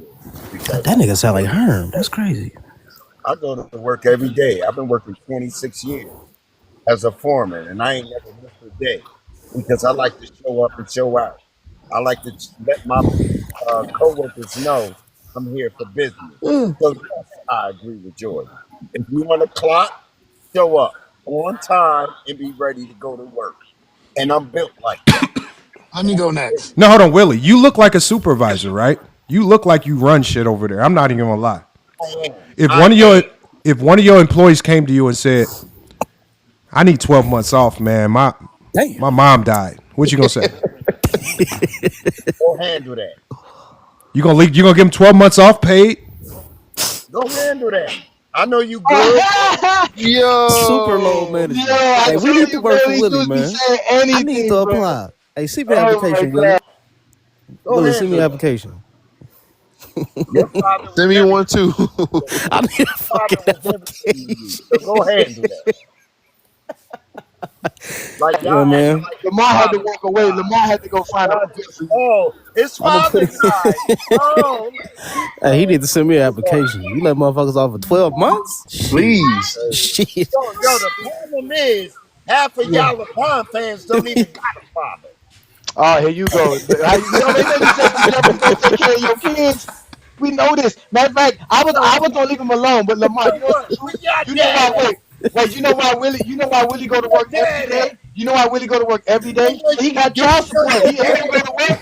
His child support Do comes you with know him. your dad That's the name? only way. Look, see, look. What's There you your go. father's name, nigga? Being disrespectful because he has to go to work Hey, why every you day. disrespecting my supervisor, man? He let me Listen, off. He let niggas he off go for to work. 6 months and shit. He Fuck wrong he with go to you, work. Bro, bro? Willie He said he go. gonna give you 12 months off if somebody die in your family, I man. swear to Paid God, put him leave. back on the Hey, panel. Bro, that's the I best need to supervisor work. in the I whole need to world. work where Willie work. I need to go there. For real. We need to go work for And you know Willie. construction pay good. Yeah. I need to work there. I need to work over there. Hey, Johnny, bring him back on, man. Come on, man. Please. Nah, cause they be disrespectful. I be trying to let them up, but they be disrespectful and they don't let me get disrespectful back. Cause we Shit, all I know when might. he got to go to work, he go to work because he got child support to pay. That's why he Shit. don't go to work. It's what his check look like. Don't look good. Yeah, that's That's what what I'm talking happens. about. I Bring my didn't man say back up. That nothing nigga going to disrespectful. I'm about to I turn did into a Yeah, not you Zesty Willie. say You said they Jeffrey don't anything have for 12 fathers. months. you the disrespectful. ones who the Shit. fatherless. Who has more fathers? Hold Who has a on. more fatherless Hold home? on. Damn. Hold on. Haiti or Back Damn. America? up. Back Huh? up. Huh? Back up. No Back back up. up, Damn. nothing. Ain't no back up. Answer my question. I'm gonna let you Back because you up. be You disrespectful. said I was Because you Johnny be be fatherless? sleeping low. disrespectful. No, you be saying, who has more fatherless homes, Black America or Haiti, sir? Huh? Haiti. What? But listen. No, I We got ain't this is got. between me and Willie. Why y'all be trying to step in when I be cooking Zesty Jeffries? Y'all gotta sit back and enjoy this. This is what I'm here to do. Willie, He come letting on, us off step for to the 12 plate. months. He ain't gonna let nobody off no 12. Man, Willie's not listen, man. Willie is Udonis Haslam at work. They keep him there because they got to give him his retirement No. pension. He already made his retirement. So firing him don't make no sense. Why you gonna fire somebody that already got a pension in? He's like Udonis Haslam. You keep him there as long as he keeps showing up. What are you talking about, bro? Come on, man. Who's gonna ever leave Willie in charge of any Hey, crew of anybody? Johnny, you said he what? Hey, for Huh? twelve Udonis He's months. Haslam. Udonis Man, you got Haslam. 30 in a minute. God Why damn. fire somebody who already got a pension coming? You might as well just leave him there like a dummy. He wants to stay there. He should be already retired by now, but he don't want to because he don't got a life. He ain't Taj Gibson. Hey, See? man, listen. I'm a Well, LeBron All right, now we fan. get back to talking Listen, basketball. hold up. I am a LeBron fan, but I'm damn sure putting that shit to the side for 12 months off. Goddamn it, that nigga is trash. That nigga 4-13 in finals, all kind of shit, man. His hairline messed up, all that shit. Fuck that. Willie said he giving out 12-month vacations, man. That nigga said his He really hairline trying to messed be up. like Mike, man. He trying to be like Like Mike for shit. real. Hey, Lamar, you come back in 12 months, your position is filled already with another Zesty Jeffrey. You gonna That's be why. Hey, I gotta put this image up for. I gotta put this image up for him, man. I gotta switch the image now. Damn, that is crazy. Off the court.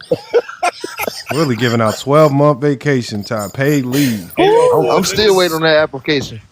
God bless that man. Stuff Go is ahead. just an era thing. God bless. That nigga threw me, yo, that nigga threw me Hey, off y'all for look. nothing. Willie drinking all this Gatorade. Look at the ingredients. Look at the ingredients on Yes, the sir. Gatorade. Willie is Hey, drinking I'm gonna get all my this. cooler. I'm Yo, gonna get my show me the cooler ready. curry.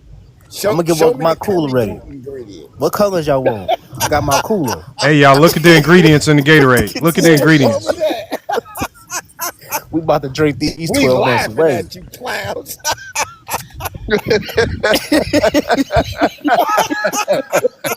This shit all funny to me. Hey, I Willie ain't mad laugh. at none of y'all. Yo, Lamar, Willie why does he laughing laugh hard, like AI, bro? bro, Shit fake bro, as hell. bro. It is because he faking it right now. Go ahead and talk, nigga. Most AI laugh I've ever heard in my No, life. the problem is that hey, Johnny start talking about fatherless homes, man. So he gotta fake that laugh, man. Shit, he might have hit Yeah, something my close to father home. got me into construction. I don't know what it is. I hope Well, so. he's My Hey, got father, congrats. if it Hey, wasn't Willie, for my congrats, father, I man. wouldn't be doing what I'm doing. And Congrats, you Willie. about to get me into construction. Willie, we all about to Thanks. apply for your job. We all about to come there. Shoot. You Yeah, about to get me into construction. yeah, I ain't lying. $45 an hour. Y'all I'm got with the it. Michael I ain't Jordan. disrespecting. You got the Michael Jordan package. Y'all got I'm the pulling Michael up. Jordan Niggas going to package. work for $18 I'm pulling up an in a hour. Mavericks jersey. Hey, Y'all we'll giving be out. at $18 Y'all got an 12 hour. months paid I'm leave if good. somebody in your family pass away. I'm I'm headed pulling up with a there. Delonte. I'm pulling up with a Benefits. Delonte West Yeah. jersey. Fast. Yeah. I'm good. Yo, man. These niggas be talking. I swear to God. Hey, I Lamont. Willie love is it. tickled.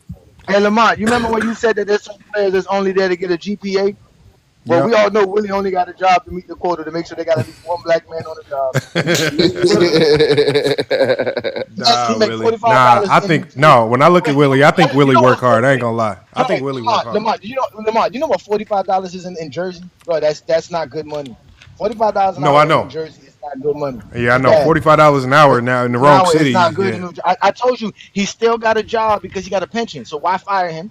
Right? Yeah. Let him keep working until he break his knees off. Like he's the true reason of no load management. Shout out to you, because Jordan isn't the real reason that load management don't exist or exist. Right now we have a true man that tells you he go to work every day. He's a soldier for God his damn it, that company. money is good in Missouri. He's a Goddamn, I know soldier that's for for his company. goddamn sure. Michael Jordan wasn't a soldier for his company. We know Michael Jordan bail out when the time get rough. That we know. We know Oh that. man.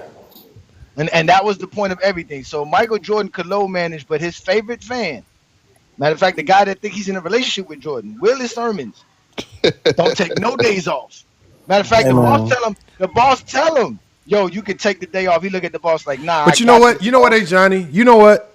Now that I've gotten out of working 9 to 5, you know what? No, I'm not even joking, y'all. Sometimes, like when I pass factories and stuff, I'll be like, damn, I kind of miss it.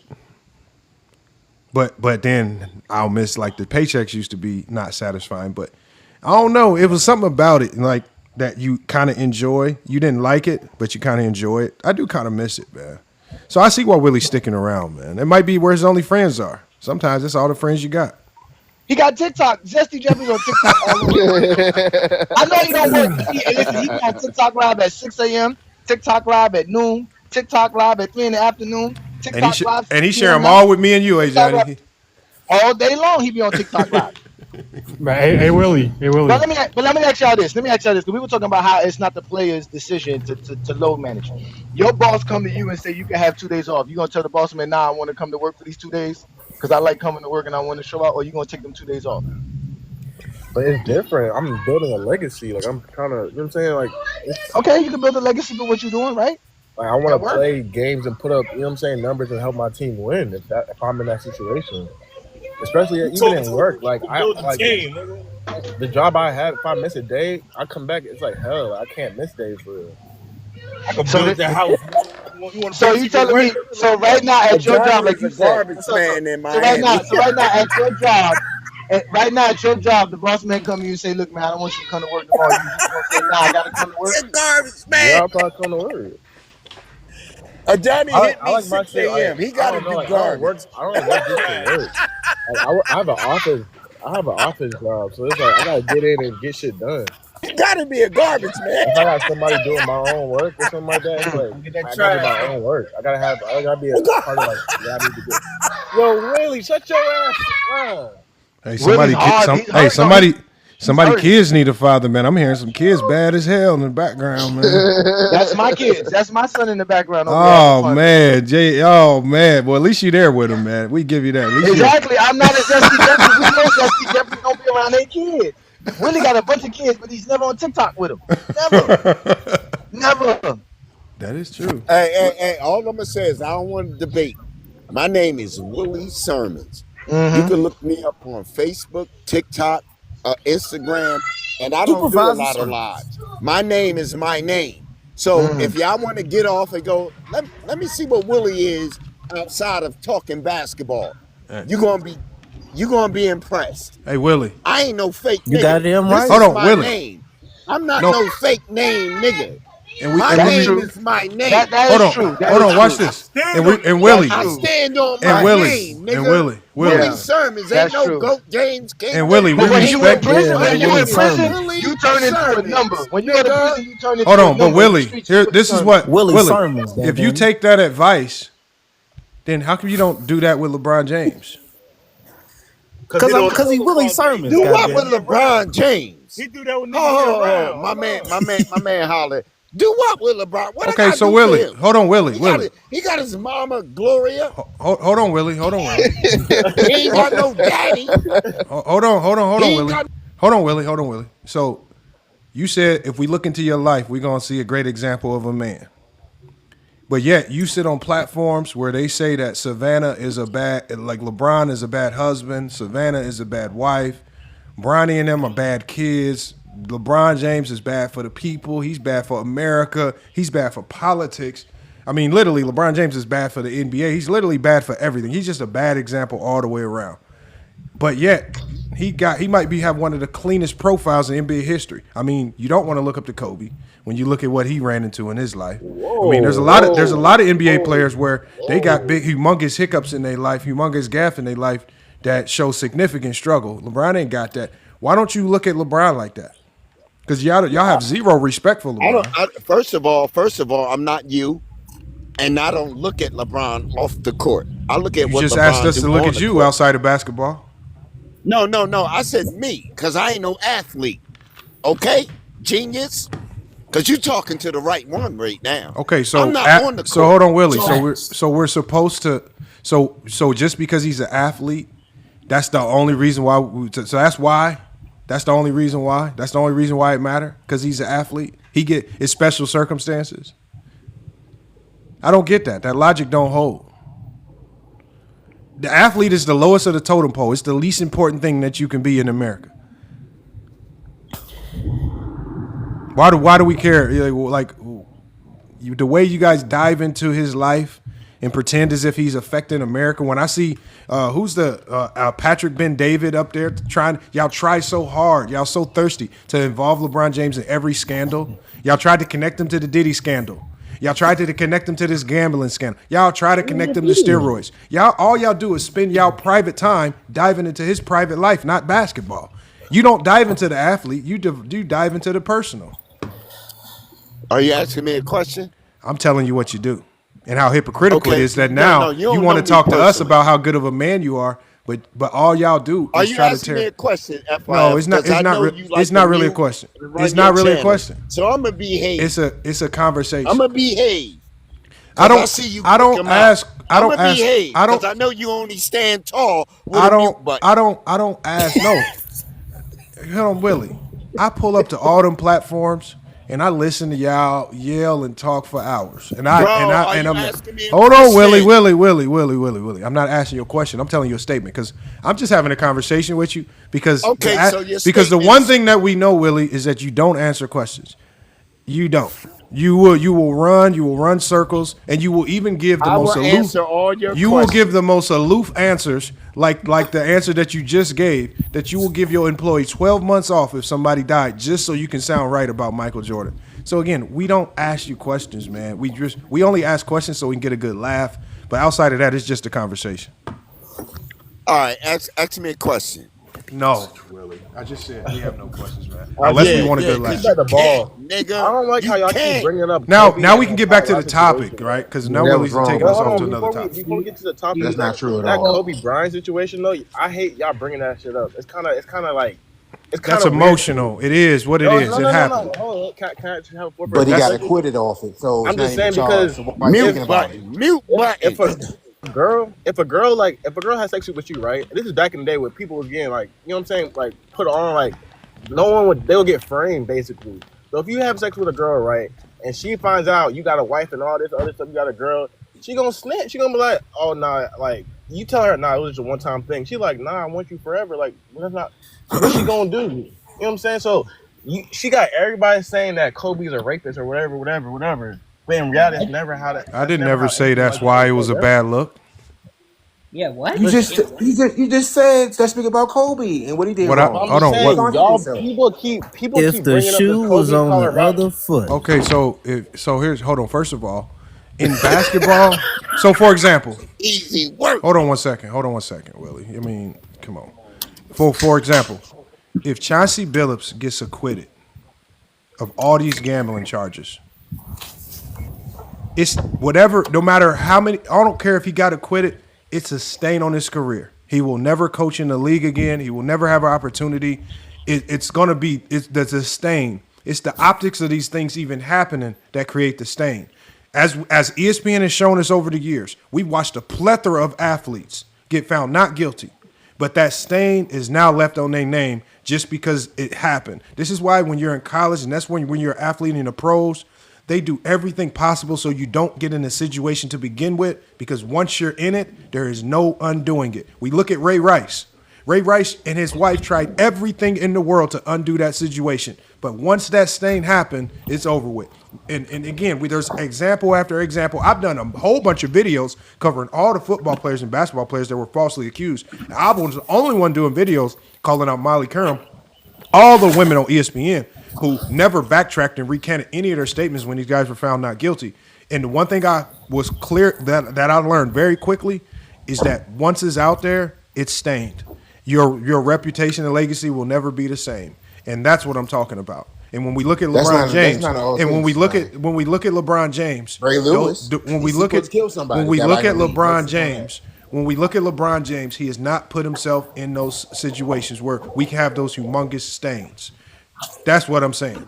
And the fact that with all of the fanfare and all the cameras around him, the fact that he's been able to avoid that, the fact that when we look into his life, we only see productivity. We do not see kids running around snorting coke, getting in car crashes. We see kids actually being productive. When we see a wife that's being productive, we see LeBron still being productive. We see LeBron with a school. We don't see all of this other illicit stuff attached to him.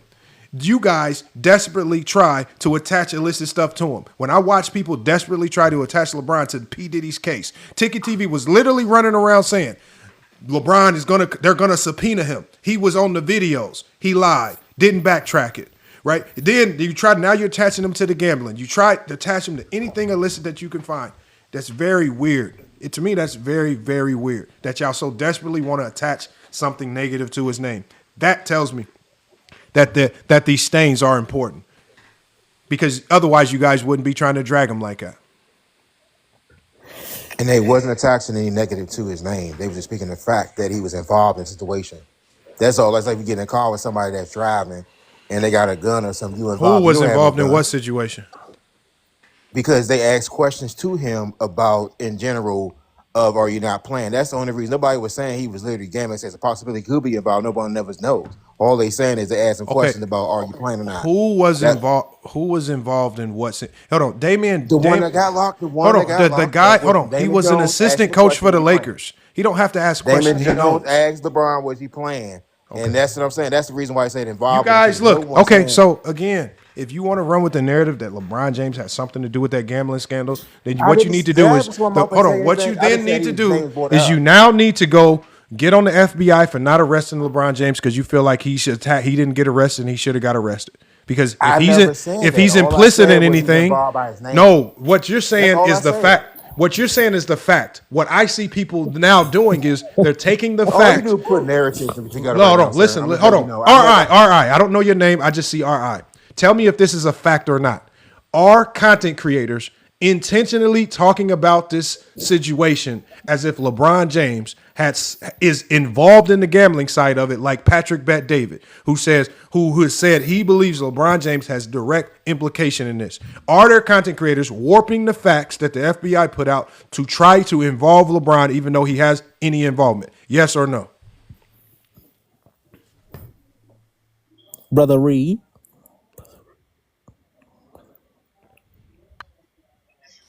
It says he muted his mic. I can't unmute it.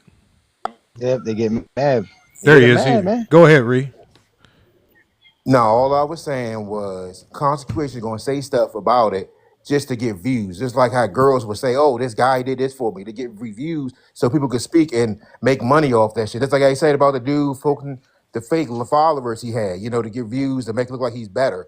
You know what I mean? But the true people that really know the facts, like I never said nothing about his gambling situation. The only thing I was saying that he was involved in the case because the situation of a person asked to play. That's all I was saying. I never said I don't care about it if he was gambling or not gambling. That's not what I asked you. We all know that that's a fact. The FBI said that I just asked the question. So You what just I'm said, all saying, you no, said my was question to you is, content. I said are because they're trying to content get views. creators intentionally trying to speak on this situation as if LeBron James has a bigger involvement than what the FBI said? Yes or no? I just said that because they want to get views for their pages, bro. But People gonna say stuff what online. I'm saying is you have But you content gotta think of creators that are yourself to willing be a to grown lie person. and manipulate the facts just to put LeBron James in it, correct?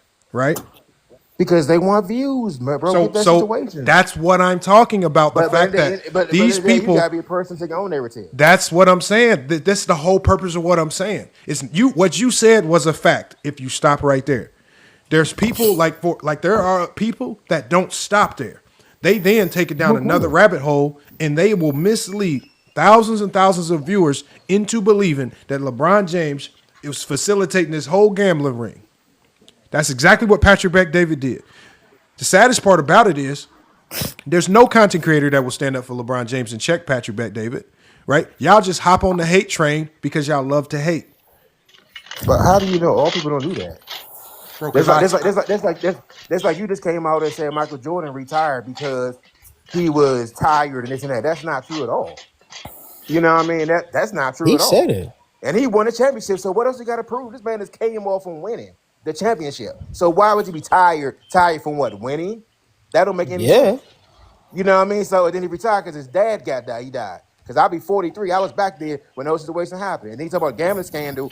Jordan was brought up gambling scandal many a time, 44. many years. But anybody took with Jordan? 44. No. Nobody took with Jordan when he had gambling scandals back then. Everybody kept saying the real reason back then, they would say, oh, his father died because of gambling scandal. That was going on for years. Hold on. Read. Online. Let me read a quote. Let me read you verbatim Michael Jordan's own words.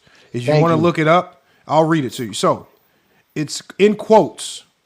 This is in quotations. This is not summarized. This is Jordan's exact words. This is what he said at his retirement press conference. I am very tired. I think everyone's heard me say before that when I lose the sense of motivation, the sense to prove something as a basketball player, it's time for me to move away from the game. He says, I've always stressed to people that when I lose the mental motivation to play, it's time for me to move away from the game of basketball. And right now, I don't have it. I'm very tired. I just need to step away. Hold on. Also, let me just read the words. I'm just reading words. Also, Jordan ended it by saying, he says, physically, I feel tired.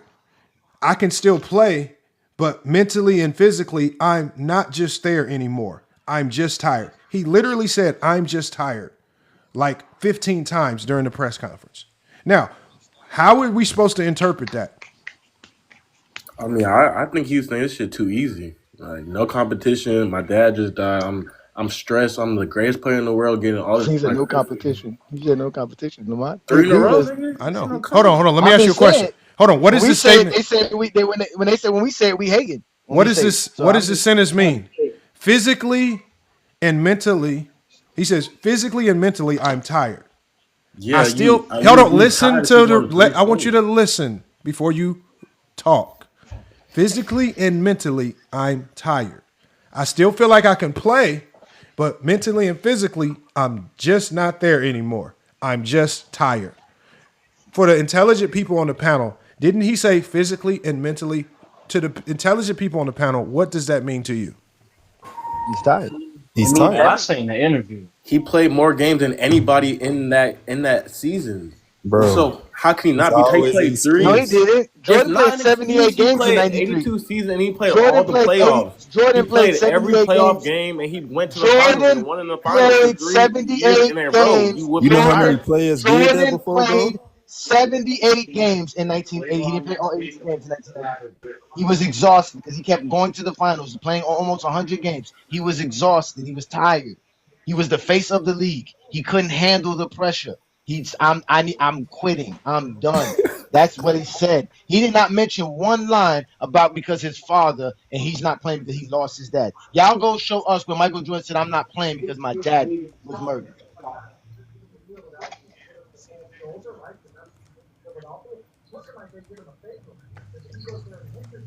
What's the point for those who are asking in the comments? Jordan lied on national television. You shouldn't be talking about low managing. I agree. And I find it very ironic that this same Michael Jordan is commenting on this, and the same Jordan fans blame LeBron about load management. But if I recall, I mean, my team, San Antonio, started to do that with Tony Parker, Manu, and Tim Duncan. But all of a sudden, it's LeBron James doing all of this load management shit. So I just find it ironic that MJ fans blame it towards Jordan and not be historically accurate because they want to be talking about facts all the time, and that's a fact. Jules, I'm glad that you said that because that's what I actually wanted to say before we were derailed by all this SD Jeffries that popped up here. The reason load management even exists or it's a word is because Popovich was doing it as a way to get back at the league. Yeah. He and the Spurs kept complaining to the league about the scheduling and kept saying, stop putting us on these crazy back-to-backs, having us fly all over the place. The league didn't care. So what he did was he started benching his star players in these back-to-back games. Correct. On purpose. And that was a way to snub it at the league. And that became a big, and y'all know Popovich. Popovich is a shot. Hey, can I read another article? Yeah, go ahead. This is actually a really good article by Jackie McMullen for ESPN. And I'm going to read to you. It says right here, because she wrote about, it's called Michael Jordan's Retirement, Rooted in Physical and Mental Fatigue. And at the end of it, I'm not going to read the whole article. It says, according to team insiders, Jordan confided to friends during the summer that the joy of competition had been replaced by the burden of maintaining. He wasn't sleeping well. He was restless, distracted. One Bull staffer told ESPN. Everywhere he went, someone wanted a piece of him, a commercial, a quote, an autograph. At some point, he stopped playing for himself. So again, they even said right here, he wasn't sleeping well. He was restless. He was distracted. He was tired. And as human beings, I don't know how we don't get it. Like, y'all push away from it. At the end of the day, I get it. It's hard to keep this up. But see, y'all want to put out this image of Michael Jordan as some superhero that never had any shortcomings. He couldn't be weak to any degree. Y'all try to paint a picture of him that's not real. And then when he actually does tell the truth about what's going on, you guys run away from what he even says. You're killing him with facts, bro. Stop it. I don't know what y'all want me to do. Like, it's okay that Jordan was fatigued, but it is hypocritical for him to talk about fatigue or him to be fatigued and retire and take breaks in his career, but then open his mouth and talk about players today who he himself actually load managed LaMelo Ball, according to what we read. Mm-hmm. LaMelo Ball wanted to play. He load managed LaMelo Ball. Not James Borrego, not the GM. Jordan went to James Borrego. I told y'all this is a FYF GJK TikTok takeover. We ain't them Zesty Jeffries. I ain't gonna come up here lying about Michael Jordan. And now I see another thing they saying he quit because there wasn't no competition. But when we say he wasn't playing no competition, they get mad. They get Can mad. I get my take real quick? Yeah, go ahead and cook. Yeah, go ahead, Doobie. I'm gonna start off like this. LeBron, Michael Jordan, Kareem, all three got a GOAT case. To me, LeBron is the greatest of all time, but that's another story. I'm looking at it from this perspective. I've been enjoying this basketball season so much. Everybody, every team, even the East, they telling me it was going to be weak. I'm having excitement watching that. And I'm looking at one of the greatest players to ever play come on TV and basically shit on the league. I don't like that. I find that disrespectful, especially coming from Jordan. Like, I looked up to Jordan when I was a kid. I'm 40 years old. I find that so disrespectful. Instead of expressing the changes in the game, how good the game is, how far we've come from the 90s, load management. If I could play, I would play. And then I hear people talk about LeBron. We're talking about a person that played the most minutes in NBA history, and we're gonna associate that with load management. To me, he is the most strongest, mentally focused athlete I've ever seen. To play And a the most sport, seasons so far. yeah, to play 22 years at an all NBA level, and the only reason you wasn't all NBA your first season, okay, you're a rookie, but you were rookie of the year and rookie first team. It's just, I don't know. I feel like as a Jordan fan, because I'm a fan of basketball, LeBron's my GOAT, but I love Jordan. So I'm like, bro, you just let me down with that. And I'm excited to see what he got to say. And now you're telling me this is some cut up shit for What? You got an hour worth of this little interview he did with Mike. I feel like they led us in the wrong direction. I thought he was going to be play by play so I can learn more about the sport. I Nope. don't care about him shooting free throws at 60. Hell I no. don't care what he did in the 90s. We watched that. I lived through it. You're supposed to be helping push the game forward. And I feel like, to me, personally, he let me down with this shit. I don't like it. I'm not even looking forward to what he got to say next week. It's like, what are you talking about? You And spoke on Thank you. you spoke on no Thank you, game. brother. You well, spoke on no game. I wanted to hear his thoughts on Wemby.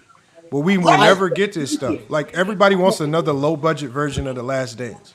It's thank over you. with. I don't want another Last Dance. It is what it is. Yeah, and to double down on that, Dupree, thank you for saying that because I'm a little bit younger, but I know I sound young, but I'm 27 years old. And what I've seen, or trying to be a basketball historian, going back and watching games from the 90s, 80s, even 70s and 60s as much as possible, my thing is that the era before always taxes the era in the future.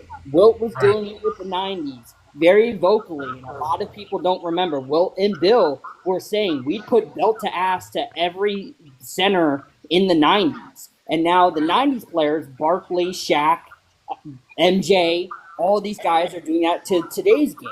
So it's this weird evolution of just degrading what is happening now and not trying to uplift the product. And it's disappointing that a lot of people's votes are that people just are sheep and they go towards what they say instead of being intellectual and use their own opinions to go and understand that. So Dupree, I appreciate somebody who's older than me who's physically watched it say that. I appreciate that. Like even to speak on that, right? Like I had Jordan as the GOAT, but I'm not gonna be dumb enough to just disrespect what LeBron James has done.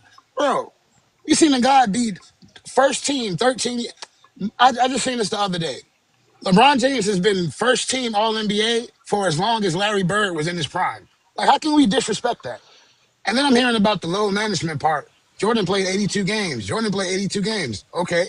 The 90s, the court mapping is different. So much floor you gotta travel, you gotta cover. It's different movements, man. Like, and I feel like people, especially in my older generation, they just stuck in their ways, man, and Yep. they don't want to see nobody be better than what they Nope. grew up watching. And Nope. I hate that. I want Wemby Doobie, to be the GOAT. Like Doobie, I give you something. I take this. I give you something about this. Because I love the way you're talking about the All NBA selection. There's only 6 players in NBA history that ever played 21 seasons or more. Just 6. LeBron got 21 All NBA seasons.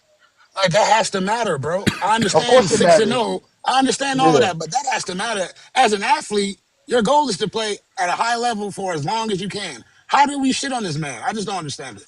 I don't get it. But I'm gonna be on mute. I'm still at work. I'm sorry. Appreciate it. And you touched on it perfectly, dude, because that's the whole point why we're saying Jordan's being hypocritical. Because at the end of the day, he could have just said, "Listen, man, I don't think players load manage." He could just say, "Listen, I think these players are hurt. It's a grueling sport." You know what I'm saying? I've never played in the pace where I had to run up and down like this. You know what I'm saying? It's a little bit different for me in my era. I'm watching these guys hustle. I'm watching them play. They can't do that. And another thing is that when Wilt Chamberlain was saying these things about the 90s players, the Wilt Chamberlain fans didn't use Wilt Chamberlain to tell you that. Like, oh, look what Wilt Chamberlain was saying. For some, they go to Wilt Chamberlain stats. Anybody who tell you Wilt Chamberlain's the GOAT, they're going to tell you all his records, everything he break. They're not going to tell you, oh, he told Shaq he could beat Shaq and he could dominate Shaq. That's what the Zesty Jeffries need because Jordan's career isn't enough. Jordan don't have enough in his resume for him to be the GOAT. He's not the greatest at nothing in basketball. So they got to make things up for Michael Jordan, including every time he speaks. You heard what I said, but I don't stutter. He's not great at nothing at nothing. He's not the greatest at anything.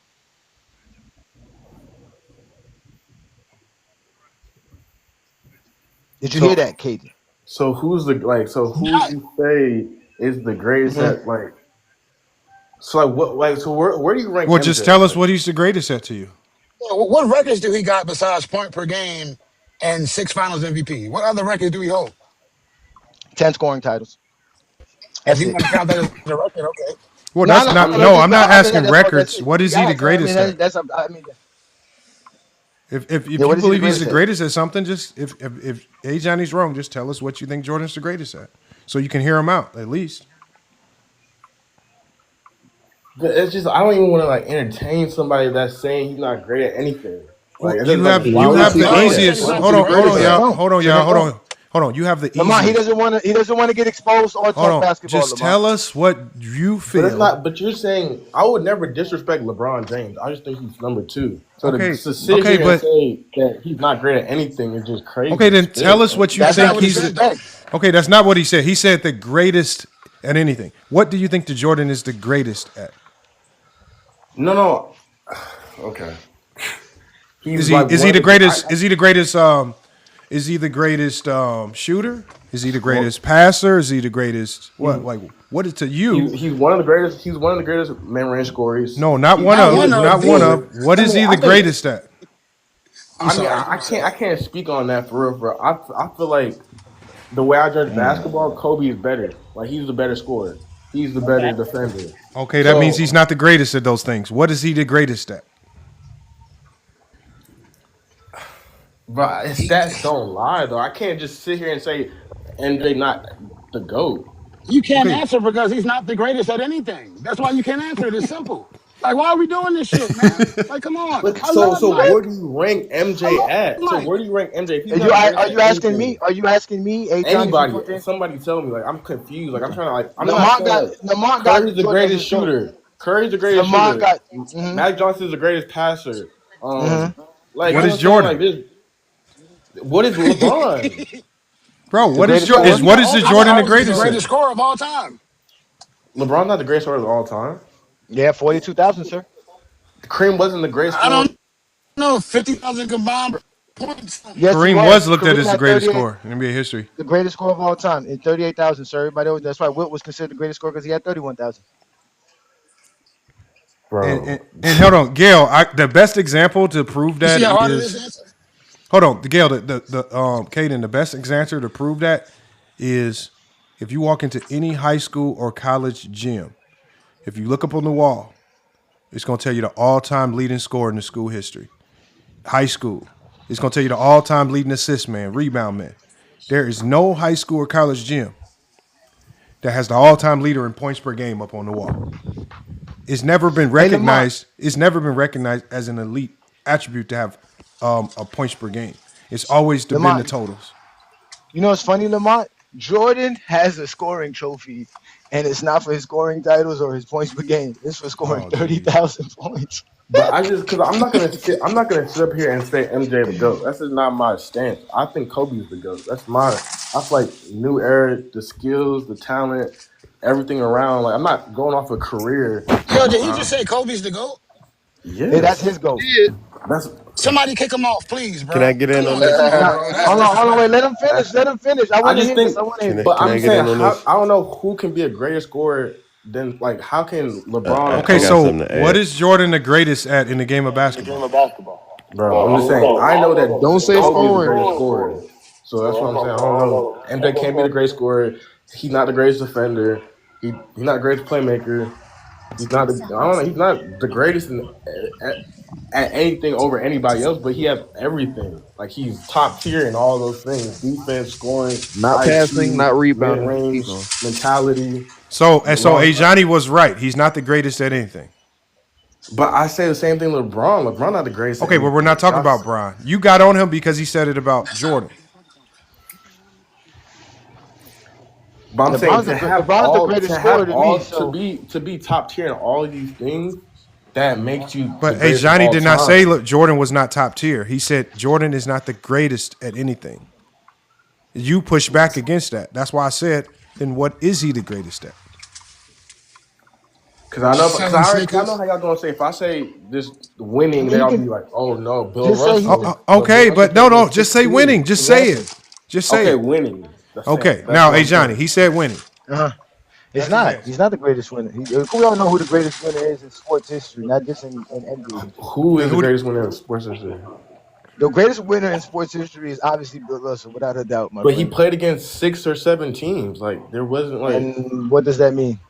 How can you compare a person that played against just little like 6 teams?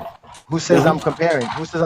I'm counting the championships. Those are the ones he did. But you're only playing against 6 teams. Like you're not playing. That's not true. That is not true. By the time he ended his career, there was about 14 teams in the league or 12 teams in the league. So you got to 14, stop. 11. There was about 12 by 1969. There was about 12 teams in the league. Yeah. And so I'm saying, so I say Jordan is a better winner because it wasn't like 21 teams. Okay, when so Jordan can I was there? say? All right, so can I say LeBron's the greatest winner because he won the 4 titles in the 2000s, which is No, more if than you that. say LeBron, Curry's better than LeBron. Because winning championships in the expansion era is kind of easy, like winning But championships. if you were talking about winning in this era, Curry would be over LeBron. No, LeBron's won more than Curry. 4-4. He has 4 championships, but so that means LeBron wins the most. LeBron has 5. He has 4. That's the most. Curry has 4. LeBron has 4 too. That's the most. But you said LeBron had more than Curry. He doesn't. It's called So tied we for the most. I said he won more than Curry. Remember, we're not counting titles. You're not counting 11 over 6. So 4 can't be greater than 4. LeBron's winning over Curry is because he has the most playoff wins in NBA history. He has the most playoff series wins in NBA history. He has And the more most playoff finals sweeps appearances. in NBA history. So we're talking about LeBron James winning, and he has more playoff appearances plus more winning seasons. He never won 73-9. That's true, but he beat a 73-9 team. But he did beat the 73-9 team. He beat them. He beat him. He won the Finals MVP as the only player to lead in all categories and statistics for the Finals, and that was a 7-game Finals. Even more. But what is the record between Curry and LeBron? 3-3. And they finals? 3-3. You didn't ask for the Finals. That's you what said I'm what is his talking record versus LeBron. No, but in the playoffs. I count the playoffs. The Finals are in the playoffs.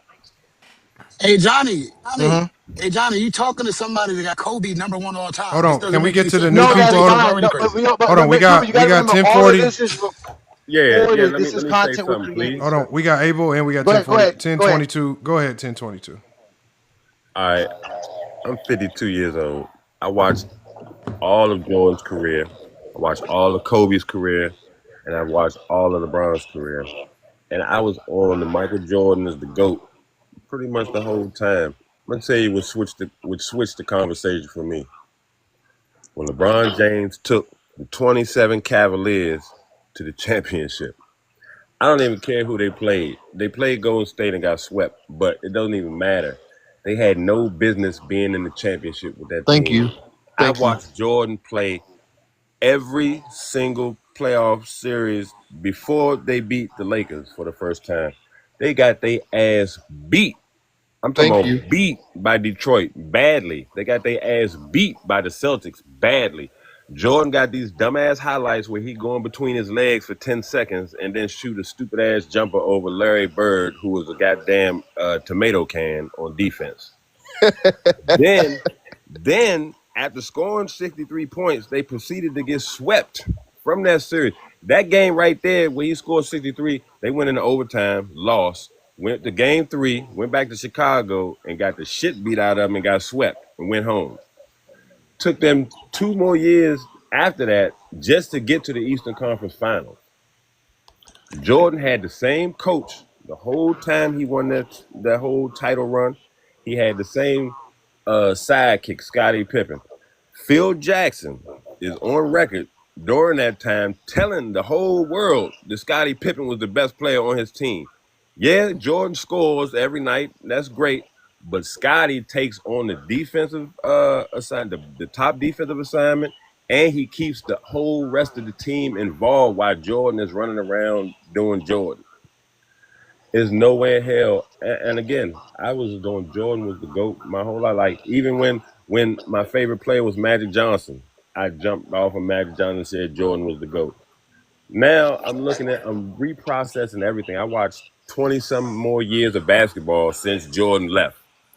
There's no way in hell he is the GOAT. There's no way in hell. If you take the whole basketball library in full and just look at it from beginning to end, there's no way you could point to 1960-something and say that the GOAT was born right there. That's it. And mind you, you were born close to 1960 something, so for you to say that is real truth, brother. I mean, I was born in 73, you know what I'm saying? Yeah. And I literally watched Michael Jordan and Patrick Ewing and all of them beat the shit out of Magic Johnson and Bird during the 84 summer. going before getting the '84 team ready for the Olympics. They beat the NBA player, but everybody on Jordan's. Or let me say it like this: everybody that Jordan beat in the finals, and I'm saying this biased. I'm saying this as an objective fan. Everybody was washed up. Magic Johnson was done when they beat the Lakers. Clyde Drexler. Can you name anybody on Clyde Drexler's team? Anybody else on Clyde Drexler's team? You get the Phoenix, Barkley, Kevin Johnson. After that is what? Dan Marley. Thunder Dan. We talking about the championship. Jordan had to play Dan Marley in the championship. That was tough. But wasn't Barkley the MVP? Was Carmelo MVP that year? Barkley was a 6'4" power forward. A 6'4" power forward. I understand that. That's like he stated when he played on the Dream Kevin Team. Johnson Said at he the really time wanted to see how Jordan is in the finals, and he told everybody on the team when he got traded that they was going to the finals to play Mike, and that's when he realized who Mike was. Okay, that's fine. You as a fan, if you sitting right there, you saying to the, oh, okay, that sounds good from Charles, but still, we still talking about that team was not like Jordan didn't play nobody like San Antonio. He didn't play. He had to see nobody like. Okay. Let me answer that question for you. If you say San Antonio, what year did Tim Duncan come in the league? In the 90s. So that makes him what, a 90s player? Okay. No, that doesn't. And then what? Then LeBron lost to Kevin Garnett. What year did he come in the league? In the 90s. So that's the same what? Okay. Yeah, same daggone play. And then on the reason, this is my narrative. This is the reason why I personally would never put LeBron as the GOAT. It's nothing against him. It's the fact that we played in the finals. You had 8 points. 8 points, and then one finals, you had 0 points. Who was his coach? Huh? Who was his coach? You said that bro. Who was his coach? Just say, bro. That don't. Okay, if you want to talk about that, Jordan started off with Doug. Hold on. You can't even name this fucking. That's my point. You can't even name the coach LeBron took to the finals, man. He don't have control who coaches. You can't even. LeBron took 4 coaches who don't even coach no more to the finals. That's Who was the bullshit coach of the right there. Lakers? Tyronn Lue Who close was to the coach Clippers. of the What are you talking Lakers? about? Tyronn Lue close to Clippers right now, don't he? And Tyronn Lue even said on Shannon Sharp show about LeBron. Pull that video up and watch it. Talking about how LeBron. Why are you dealing with narratives though? Talk about it's not narrative. I'm not dealing with narrative. I'm talking about no. He's talking about his young brother. What happened? He said he scored 8 points in the finals, so he can't be the GOAT. That's it because of one game. Right. No, that's I'm saying consistently. He had 0. Not about one game, bro. What game did LeBron James have 0 points? Shit up. LeBron had a game 0 points. What game was that? So how about I'm trying to in the finals, dog? Pull that shit up. What finals did LeBron James have 0 points? I would love to see this. Please. What's a better accolade? 8 points in the finals, or 63 points in the first round playoff game and get swept? Y'all keep talking about 63 points in the first round playoff game and get swept. Pull that up. Pull up. Jordan was hurt when he was 63 points in the playoff game in which you got answer swept. that question. He was off a serious knee injury. He wasn't supposed to play. He had to sign a waiver to the doctor that year. When he had a knee injury. No, you lying, bro. You lying. Who's lying? Jordan had a broken foot a year before. He had a broken foot. No, see, that's a made up narrative. You got but again, let's just talk facts, fellas. Yeah, at the end of the day, pull that on line, the day, 10, No. Let's not talk. Hold on, wait, gentlemen. Wait a minute. Hold on, gentlemen. Gentlemen. Listen, 1022 gave y'all his case for why LeBron is his GOAT. You can't be upset. Now, Regan gave us your reasoning, and it just doesn't sound right. 1022 said he's been watching basketball for a long time. He explained how first he thought Magic was the greatest. Then he realized, no, it's Jordan. Then he said, you know what? In reality, it's LeBron, man. You just got to keep it real. But that's LeBron. his opinion. Now again, but that was what we heard. That's fine. Now you came up with your opinion. Your opinion is, and that's my opinion. But I'm not knocking nobody. Your opinion is not. That doesn't make Jordan the GOAT because you don't think LeBron's the GOAT. How does that make Jordan the GOAT? Because his accomplishments of individual stuff. The reason why I said that number one. Individual no, stuff okay, let me see. Pull his record up right here. What person won every award that same year? There's only 2 players that done that. Michael Jordan. LeBron got feats that nobody else doing either. Ain't nobody ever Jordan won every award that year. Jordan won every award that year. And who's the only player? Since you want to go there, Reed, who's the only player in NBA history to ever win every award and honor that existed in his era? From assist title to scoring title to this to why I everything. got Jordan over Jordan. This why I got LeBron over Jordan. LeBron done stuff that no other player in league history has done. Nobody ever went into a finals and led in everything. Did nobody even think that was imaginable to do? That's it. Nobody ever went to 3 different teams and won finals MVPs with 3 different squads. Nobody's ever done that. Pull a team that Kobe Bryant had on his second term when he won the first time. Hold on, Scooter. Go ahead and finish. We'll go back to Reed when you're done. Go ahead. Yeah, it's like LeBron done stuff nobody's ever done. From Wilt all the way from the beginning to the end. Nobody ever led the finals and everything. Niggas didn't even think that was possible. That's literally dominating the perimeter and the paint. Can I ask one question, fellas? This on Reed. Y'all gotta make sure. Hold on. I understand. If y'all got any questions, direct them to Lamont or I here in Goat James Kingdom. Please do not interact with each other because it's gonna go left. Just, if you have any questions, make sure you direct it to Lamont or I, please. Okay, what's your name, sir? Hey, Johnny. Hey, Johnny. May I ask you a question? Yeah. Or Sure, ask, brother. if you could ask the room, what are we actually basing this question on? Are we basing this on skill level or accomplishment? Well, that's the problem. When Zesty Jeffries, the only way Jordan could be the GOAT is by comparing him to LeBron. So we already know that makes LeBron the GOAT. So it doesn't matter. Listen, it doesn't matter if we go to skill or if we go to actual accomplishment. LeBron's the GOAT.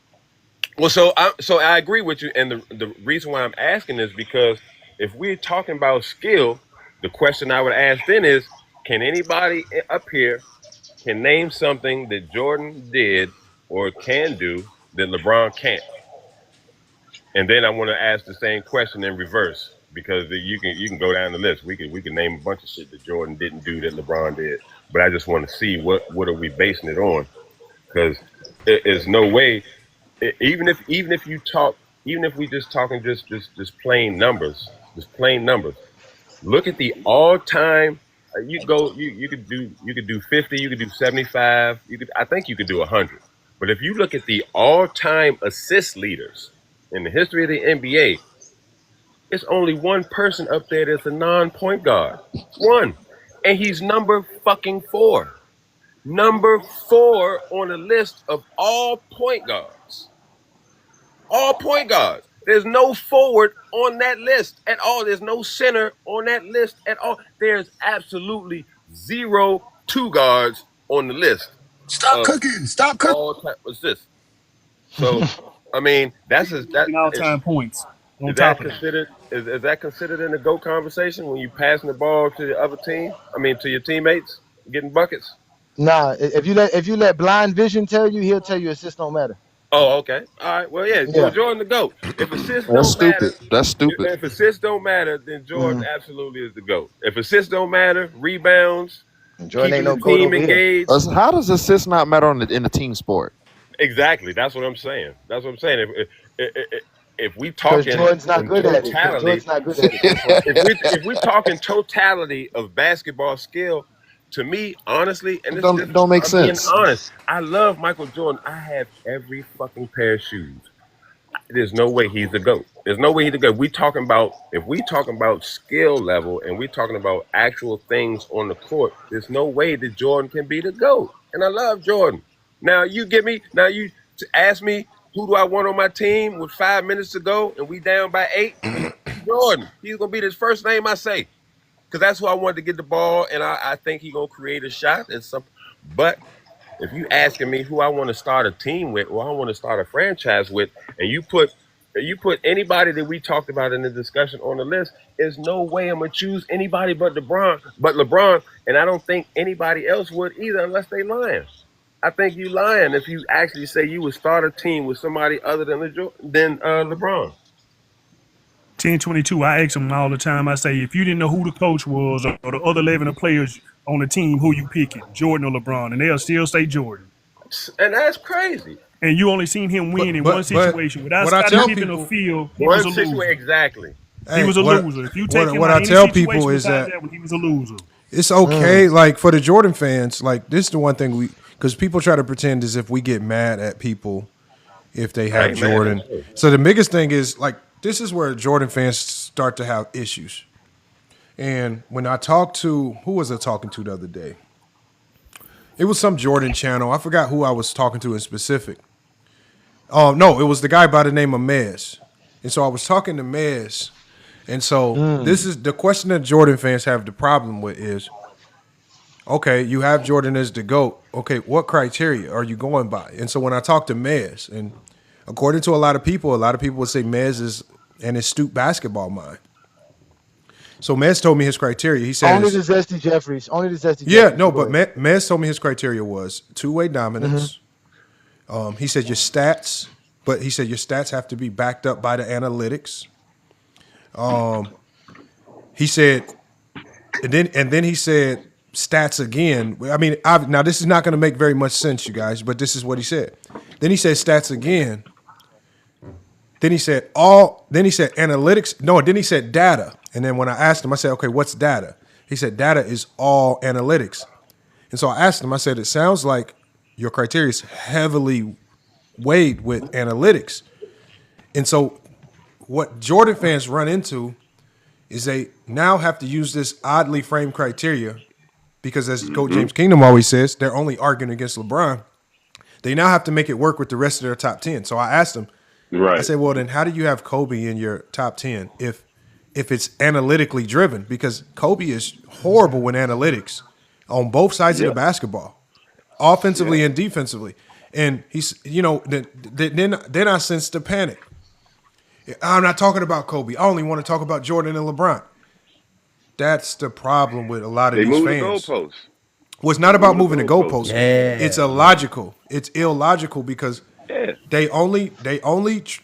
they sit at home and they're formulating these debates and when they're taking notes, they're only asking themselves, how can I make Jordan better than LeBron? They don't say, how can I create a top 10 list that is non-biased, that's shaped out of criteria and how I see the game of basketball.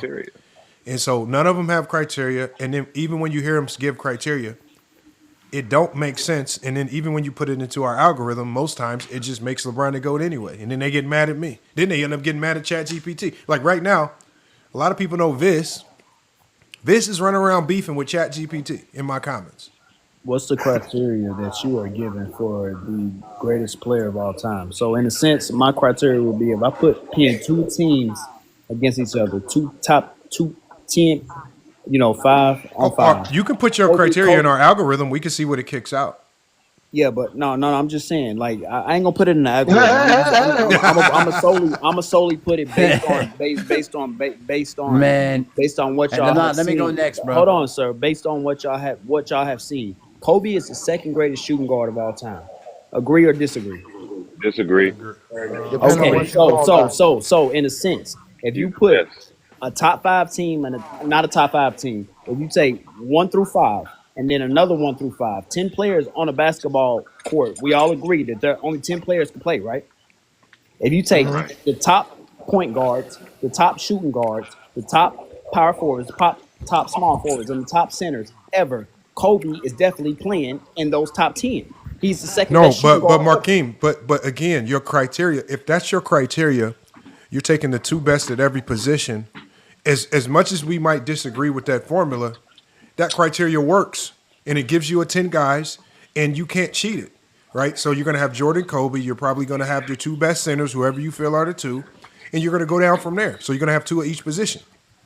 What you're not going to do is if you give me your top 10 based on that criteria, I better not see 3 power forwards. I better not see 4 point guards. You can't. So what I'm saying is with Jordan fans, when they give their criteria, it looks illogical because they'll have, like, for example, when I was talking to Mez and he said his top 10 was framed mostly out of analytics, and I see Kobe get thrown in there.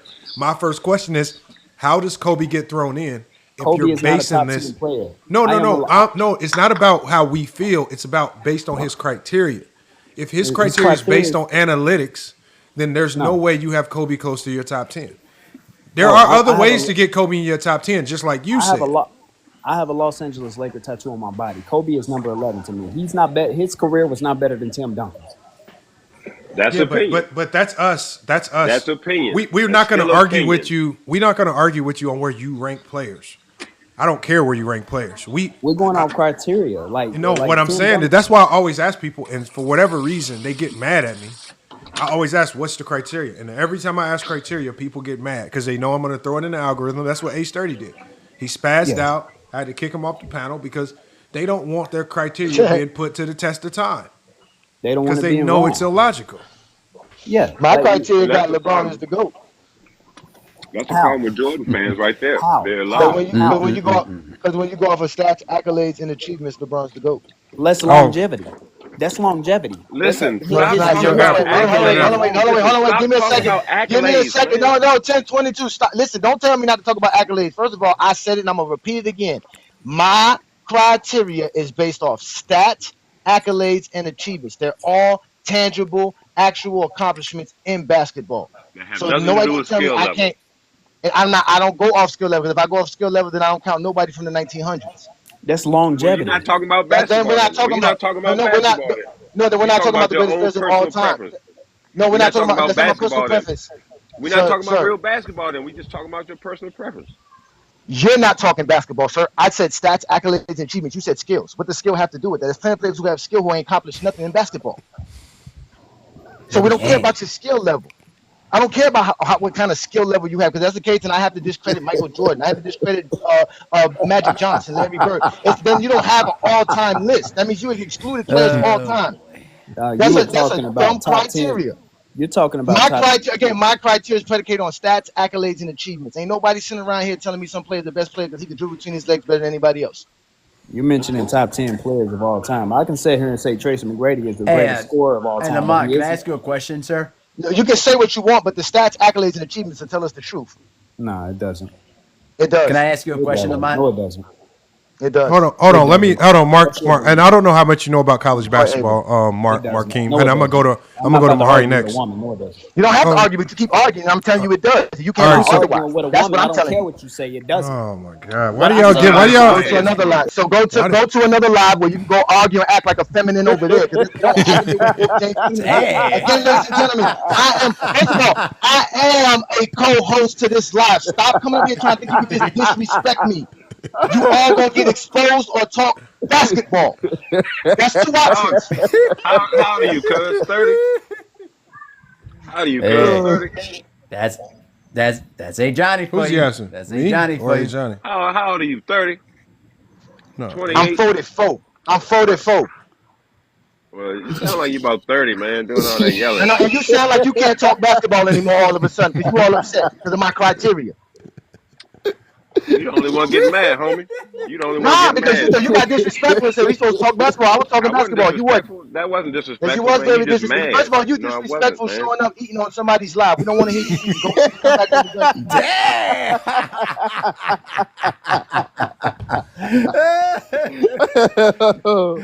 When you done chewing this meal and this thing that I gave you and you done digested it, you can welcome yourself back to a basketball game.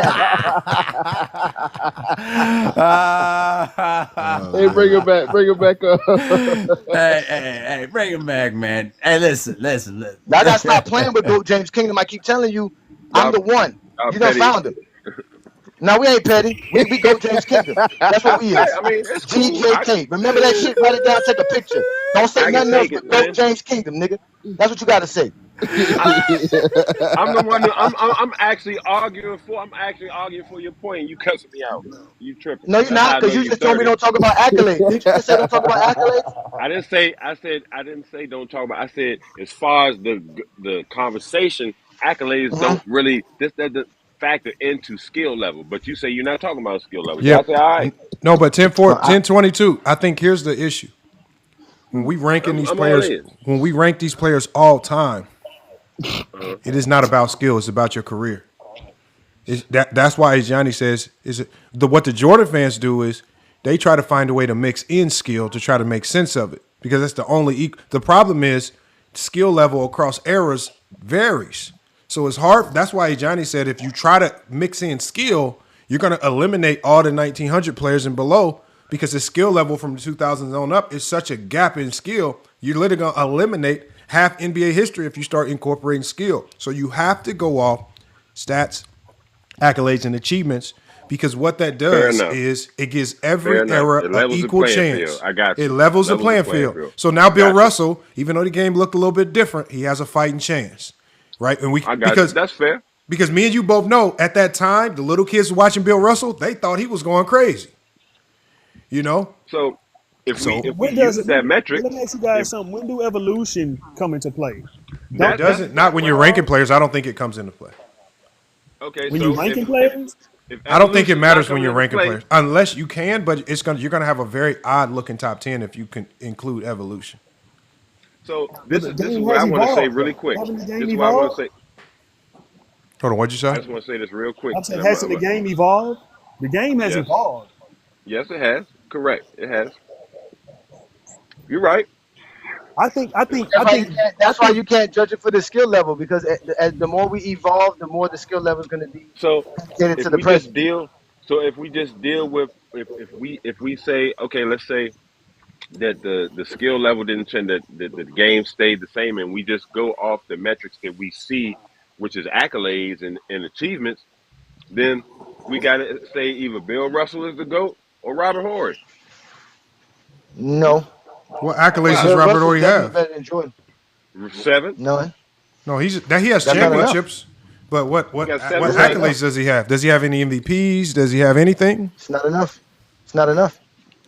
No, he only has a second team All Rookie in 1993. That's only it. Okay, So he not enough.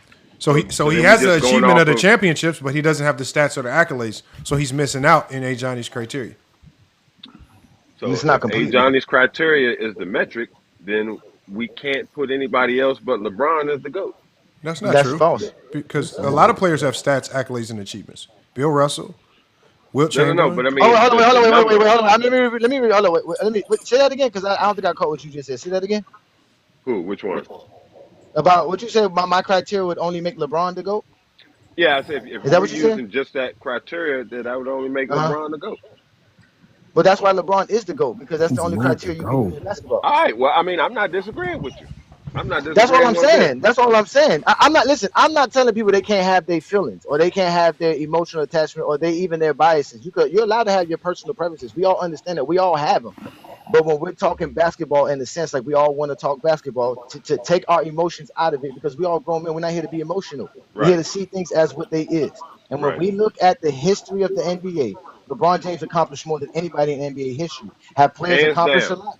Hands Yeah, hands down. Hands down. I'm with you. So, I'm with you. so, and it's not to say Jordan didn't accomplish nothing, no, Kareem Right. didn't accomplish Right. We ain't nothing. taking nothing away All from these Jordan. players have great accomplishments. But for us here in Go JT, like we always tell people, we use the stats, which leads to you getting accolades, and your stats and accolades combined allow you to get achievements, which are basically records and milestones. So when we talk about Michael Jordan having 6 Finals MVPs, that's a record, that's an achievement, that's an accomplishment. Hey, I spent Longevity is a LeBron's part of it. first. So there's nobody who has a short-term career that's considered the GOAT, I spent or a great player in LeBron's general. first. I spent LeBron's first 15 years swearing to God that this man was trash, and that everybody, and my grandmother was better than him. And he was a coach killer, XYZ.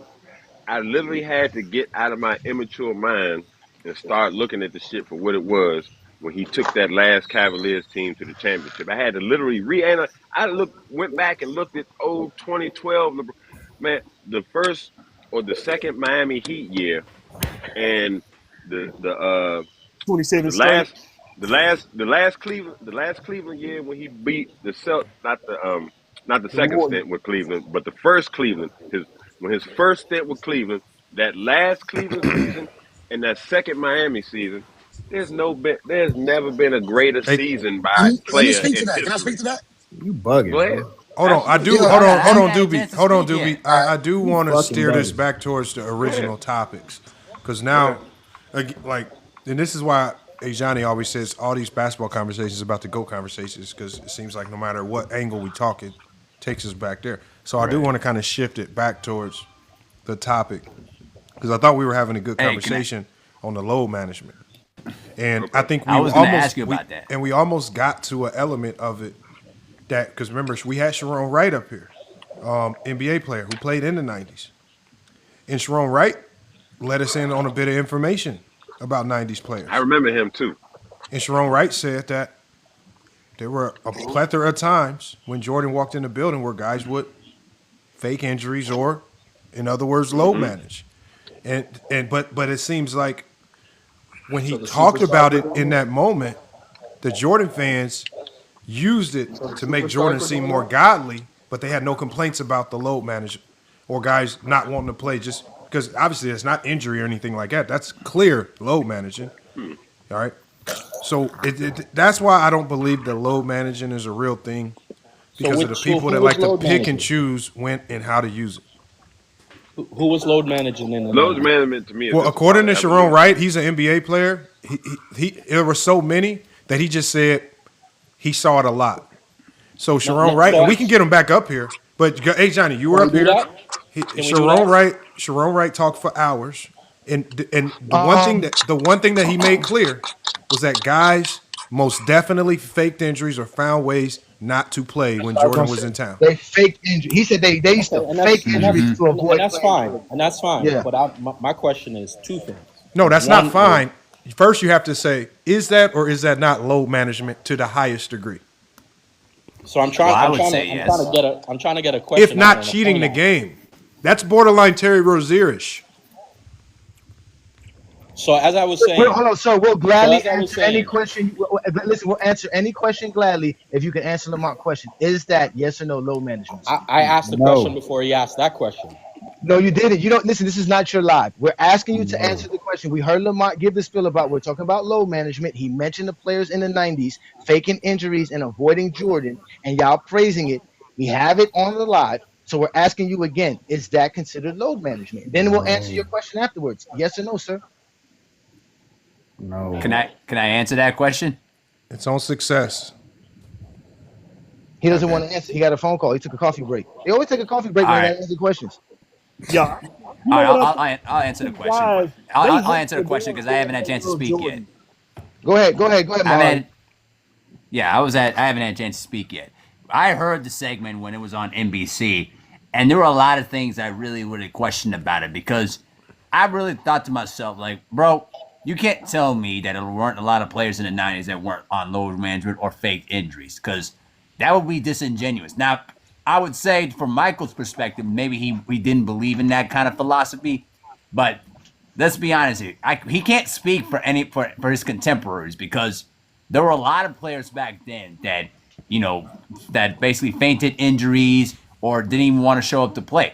I can remember Derek Coleman, Chris Morris, a lot of other players back then that were that basically faked injuries that didn't want to play and intentionally sat themselves out of games too because they didn't want to play.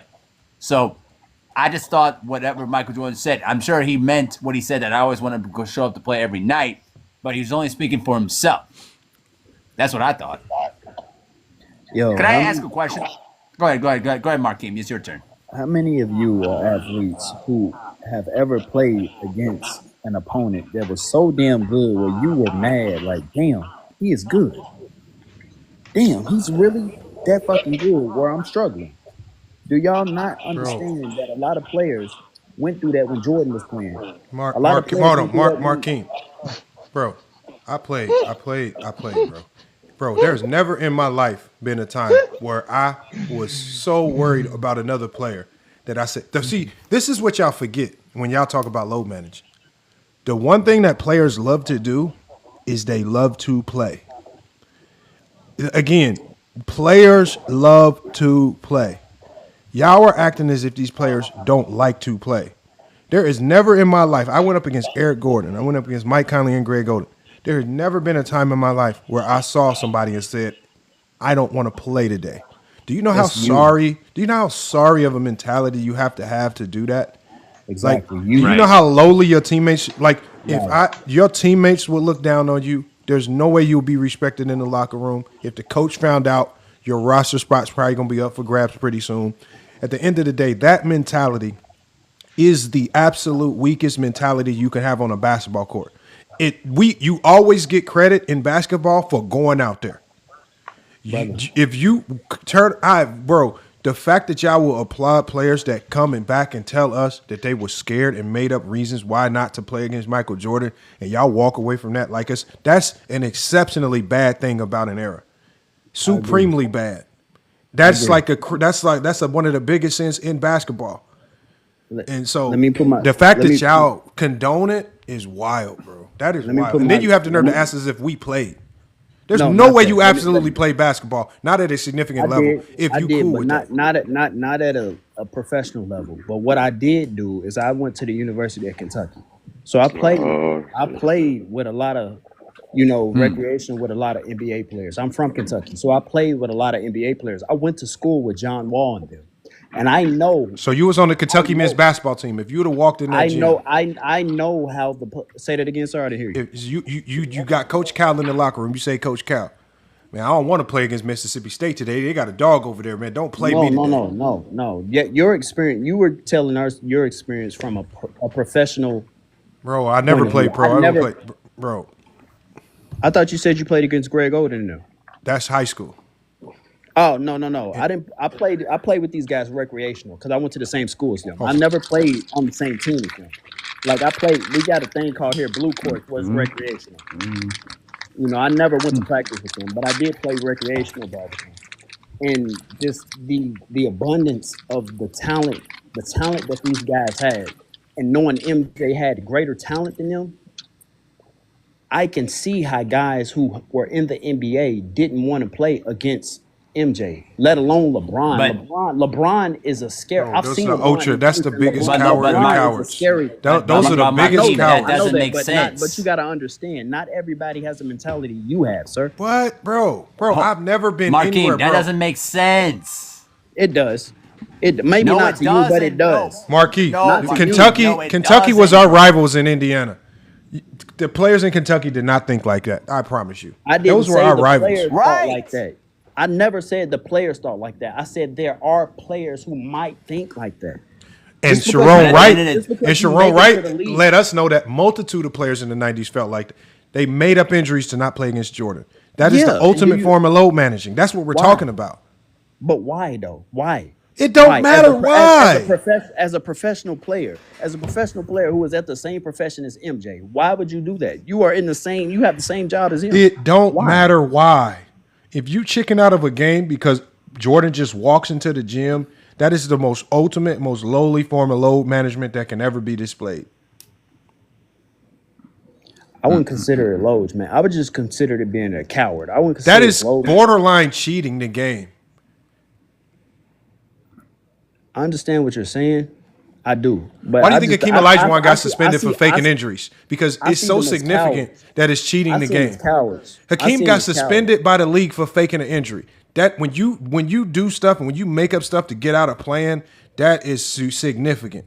You are cheat, like, bro, man, come on, bro.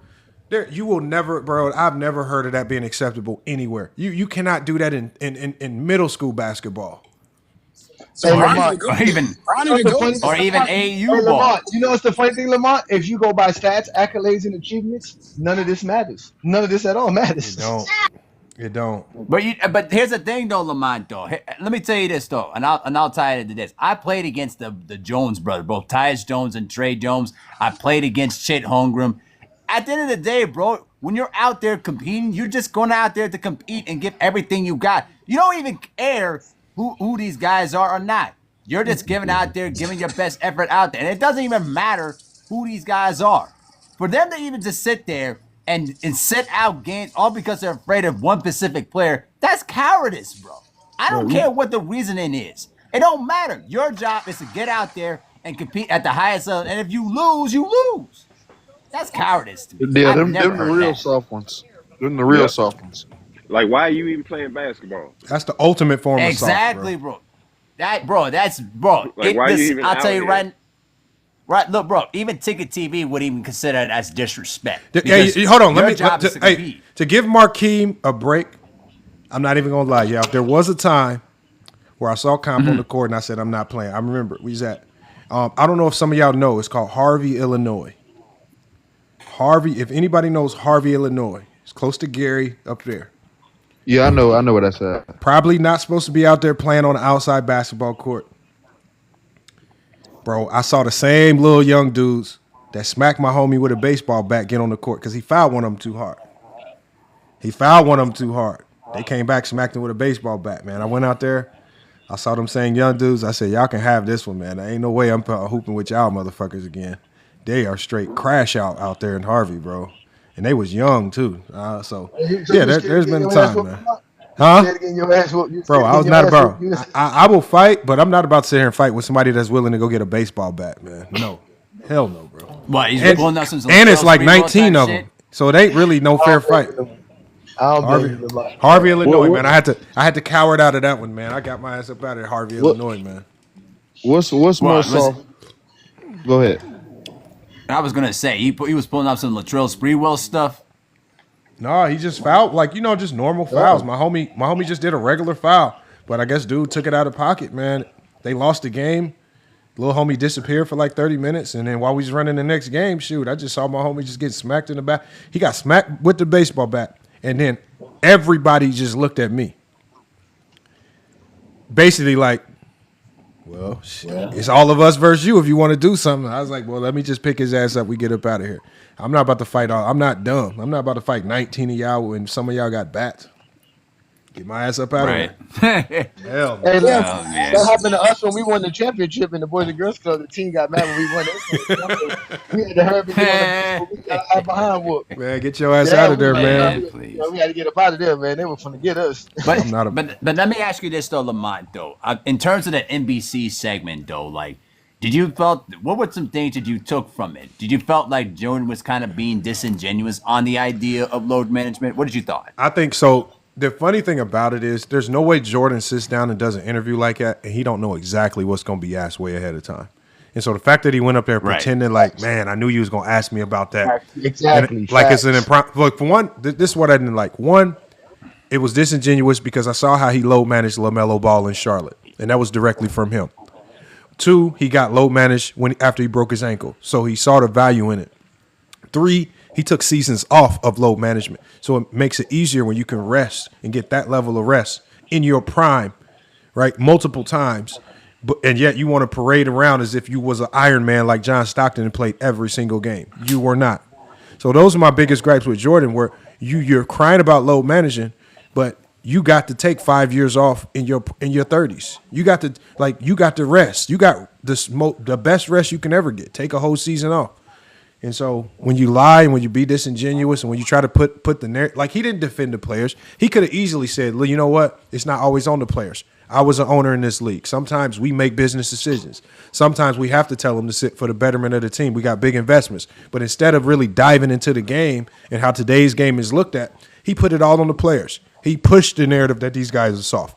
Even though we have players coming out publicly saying we want to play and it's the team sitting them.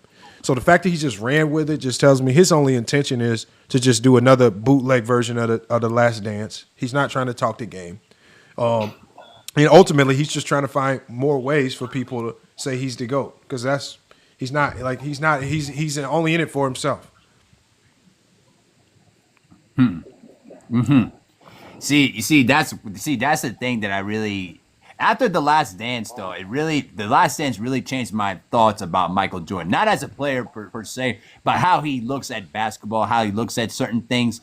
And I just thought that right now these segments just are really pretty much a waste of space and time on these NBC shows. Not like I don't like watching them because I like hearing it, but it just felt like, and when he talked about load management, I thought to myself, like, dude, you basically broke your foot, and Jerry Krause and Jerry Reinsdorf were holding you back to make sure that they weren't going to lose any opportunity to have any investment or build a team around you. But then you want to come back, and they put you on minutes restrictions, and then you try to like get your own coach fired to try to make you play more minutes.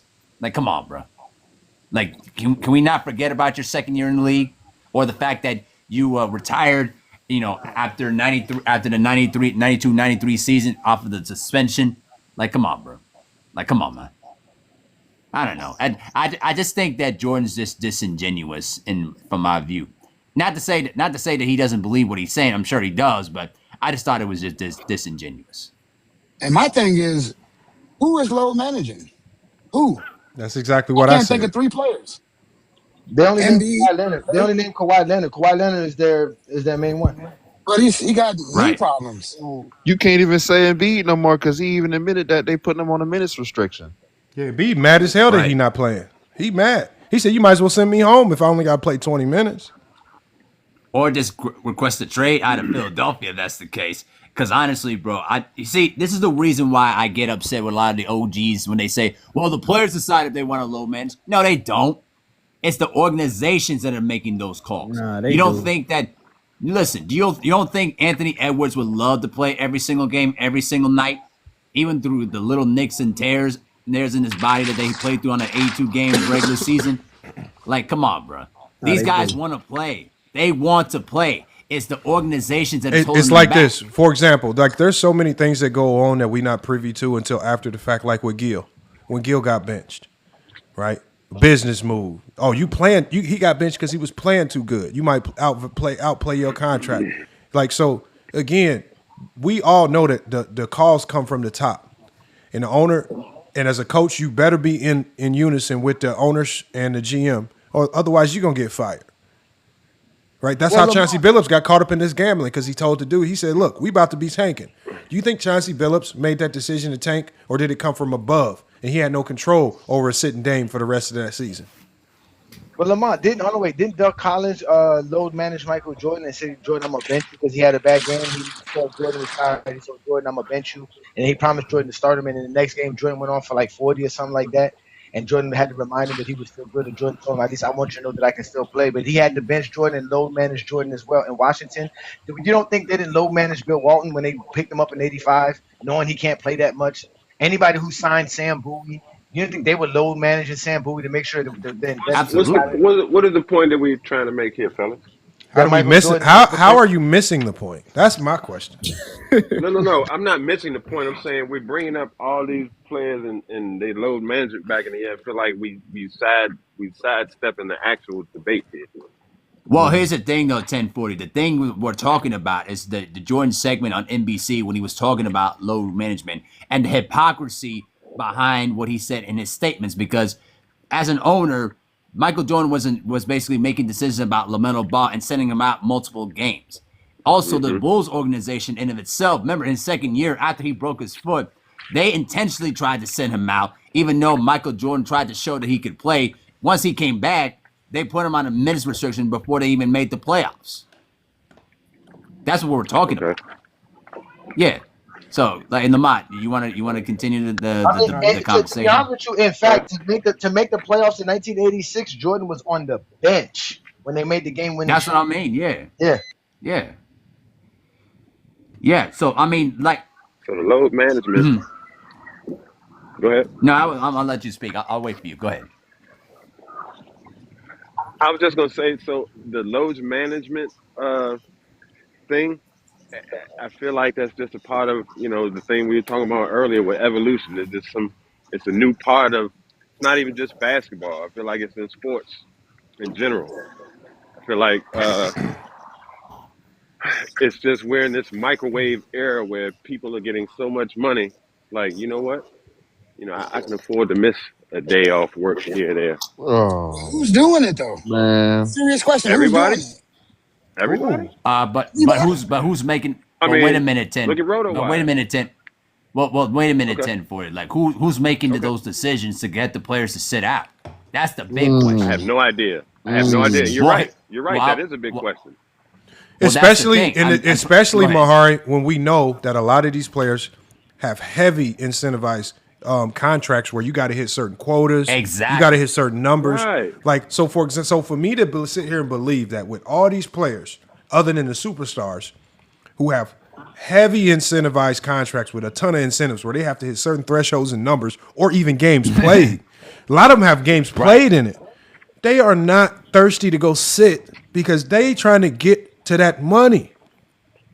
So I'm trying to figure out, with all the way these contracts are even drafted, what player in their right mind is just going to sit knowing it's going to impact my bottom line? If I know I can make an extra $5 million, all I got to do is average 4 assists a game coming off the bench. Why would I load manage? Why would I sit? Why? If I got games to play, like, this is why I say none of it makes sense, because these contracts are too incentivized for the non-superstars. There's absolutely no way these guys are just sitting for the hell of it, and it's not happening. It's just not, unless you are really injured. Like a dude came up here earlier and questioned if Ant-Man was really injured. Why else would he sit for 2 weeks? Just for fun? You think he just sitting for fun? Trust me, bro. Anthony Edwards is the type of player. Anthony Edwards is the type of player that wants to play. He wants to play. Constantly. Ant wants to For play. sure. For sure. He wanted to play hurt last year. Yeah, he was playing hurt the majority of last year, and he kept on playing. You don't think that Anthony Edwards doesn't want the organization to tell him, hey, you're going to be sitting out for 2 to 3 weeks? I mean, look at Zion Williamson right now. Zion Williamson's contract is non-guaranteed with so many incentives. That's why he was forced himself to get into shape and start playing constantly, because he knows if he doesn't play more than 60 games, he's not going to get those incentives on his contract that is basically non-guaranteed. Mm-hmm. Like, you got to think about it. And that's what I've been trying to explain to a lot of the OGs about the fact that you really think a lot of these players really want to sit out? Like, these players want to play. They don't care if they have like a minor rolled ankle or a dislocated finger or something wrong with them with nicks and tears. That comes along with competing in sports. But when you got these guys that are basically wanting to play and organizations are telling them, no, we have more investments in you. We have more business acumen that we want to achieve for the organization around your talents. What is the player supposed to do? You're right. You're right. Come on, man. Perfect example, though. Luka can play now. They said we're going to take this slow, give him a week off, and let him rock. He could play. The organization said no, give him a week off for a bruise. You don't think he want to play? He Luka has more than a bruise, man. What are y'all talking about, man?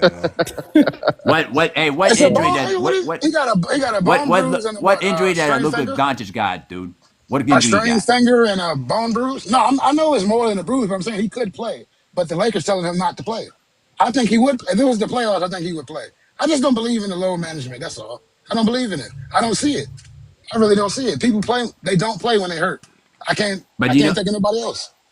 But you know the worst part is that they always try to blame LeBron James for the reasoning of the load management. When you actually blame him for everything.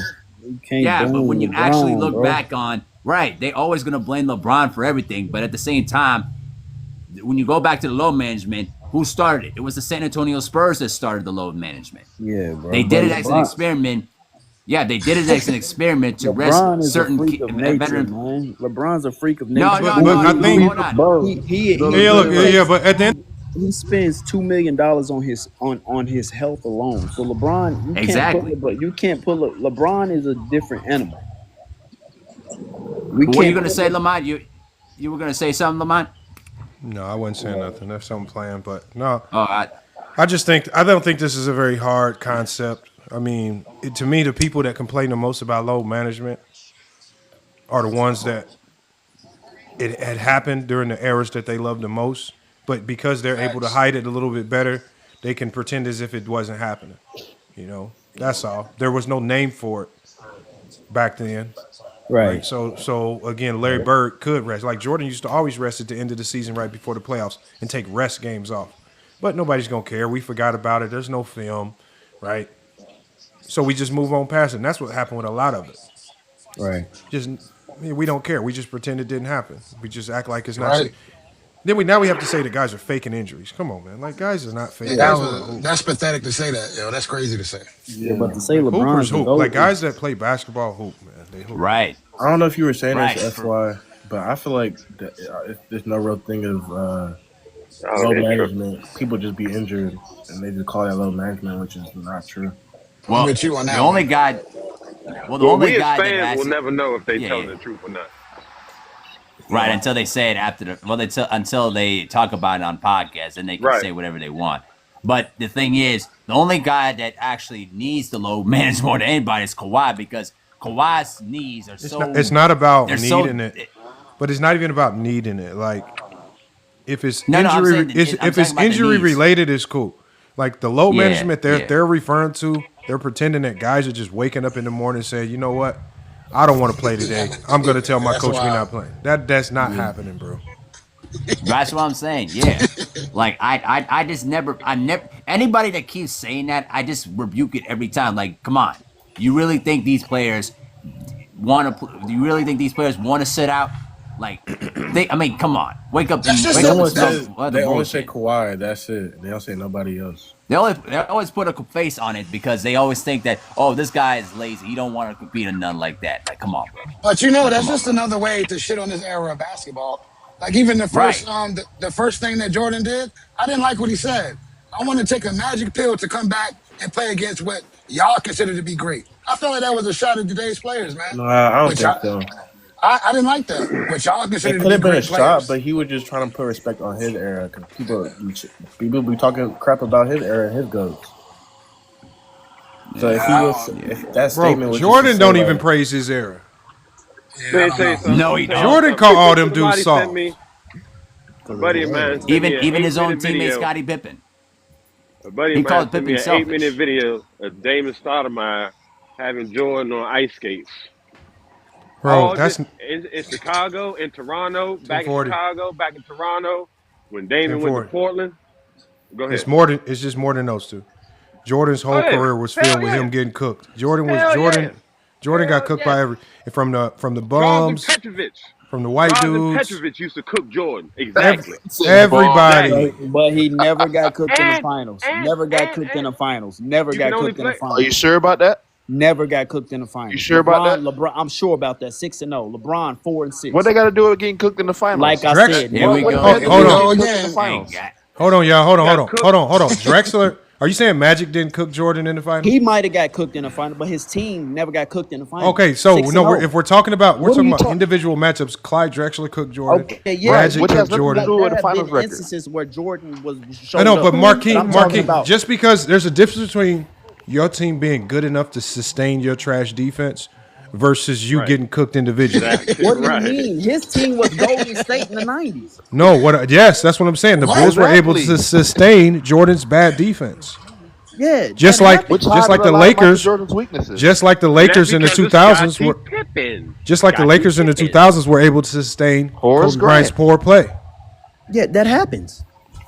So at the end of the day, how do we value? Ever. So my question is this: how do we value it if we know you were playing poor and it was your team that helped carry you more so than just you? Are you asking me that, or are you asking that as a whole? Yes, because I hear y'all give absolute credit for He the asking team. you, Jordan fan. Well, you give absolute credit for the team winning to the individual player, irregardless of how the player plays. Me personally, I always give team to the. Like I told you earlier, I am a Kobe fan. I have a Los Angeles Laker tattoo on me. I am a Laker fan before I'm a Kobe fan. But I cannot sit here and not say that Jordan is not great. Yes, there are instances where he got cooked in the finals, but his team We're is not undefeated saying he's in the not finals. great. Hold on. There's Steph Nobody Curry's said great, he's but he not gets great. barbecued. Nikola Jokic's great, but he gets barbecued. Getting barbecued and being great are two different things. Yeah. Jalen Like, why you brought up Brunson, 6-0? We talking about getting cooked individually, like in isolation. You're or talking something. about that. You are talking. No, about that's what the other guy was just saying. that. No, Talking we were about- just you talking. talking about some We were 6-0. just talking about load management. He Then you want to took have it the somewhere GOAT else. debate. That's all. Yeah, he does. He does. That's he it. does don't have to go to go. You took it somewhere else. Brother, weren't you just talking I'm about not your brother. getting cooked? No, I'm not I'm talking not about your you. brother. My nigga, I'm not Man, talking about come you. on, guys. The other guy, then you just mentioned Damon Stoudemire cooking Jordan in isolation and one-on-one, right? That's exactly what we're talking about. Yeah, So why the fuck is this nigga talking about a 6-0 record? because he got nothing. Jordan's not enough. Because Jordan's not enough. No, Jordan's is not Right. enough. That's What what he say? every Every that's what conversation is the GOAT debate. every basketball conversation leads to that. That's it. Exactly, and that's exactly what. And if you want to take it, Any Well, that's basketball- why. That's why. That, and any Jordan is conversation 11 and 0 in where? championship. We could be talking about Cooper Jordan Flag. never lost Somebody an gonna get Olympic Jordan in there somehow. championship. So Like the man is 11 and 0. He never lost a championship game in a championship finale in his life outside of the finals. 6 and Who 0. gives a Did he win- fuck? did Who he gives win- a did he win fuck? high school? Who gives Why a are we fuck? talking Wait, about wait, that? so wait. You So brought up the Why? finals. wait. So You you brought don't up the so you finals. saying you Like don't You this did. is what I don't like Lord about. have I'm a Kobe fan, man, bro. This is Nigga, what we I heard don't you like say that about 50 million LeBron. times. How Like, many they times like you to gonna take say it? longevity. They don't take longevity into effect. Hey, Imagine- Marquine. Hey, Jordan didn't win the city championship when he was on that Imagine- JV team. When he He didn't win the didn't make Eastern varsity. Conference. He didn't win the Stop it, Eastern stop it. Conference. See, now He didn't you're win the reaching. Eastern Stop Conference it. The man championship. was like He won the 14 Eastern years Conference old. championship. Hold on, y'all. He just said Jordan's 1990. 11 and 0 in championships. Let me give you Jordan LeBron lost. fact. Let me Jordan give What's you his lost the record in the city. first round? Let me give Jordan you lost the LeBron. city championship Y'all as a gotta stop JV letting player me that get couldn't you make players varsity. in here.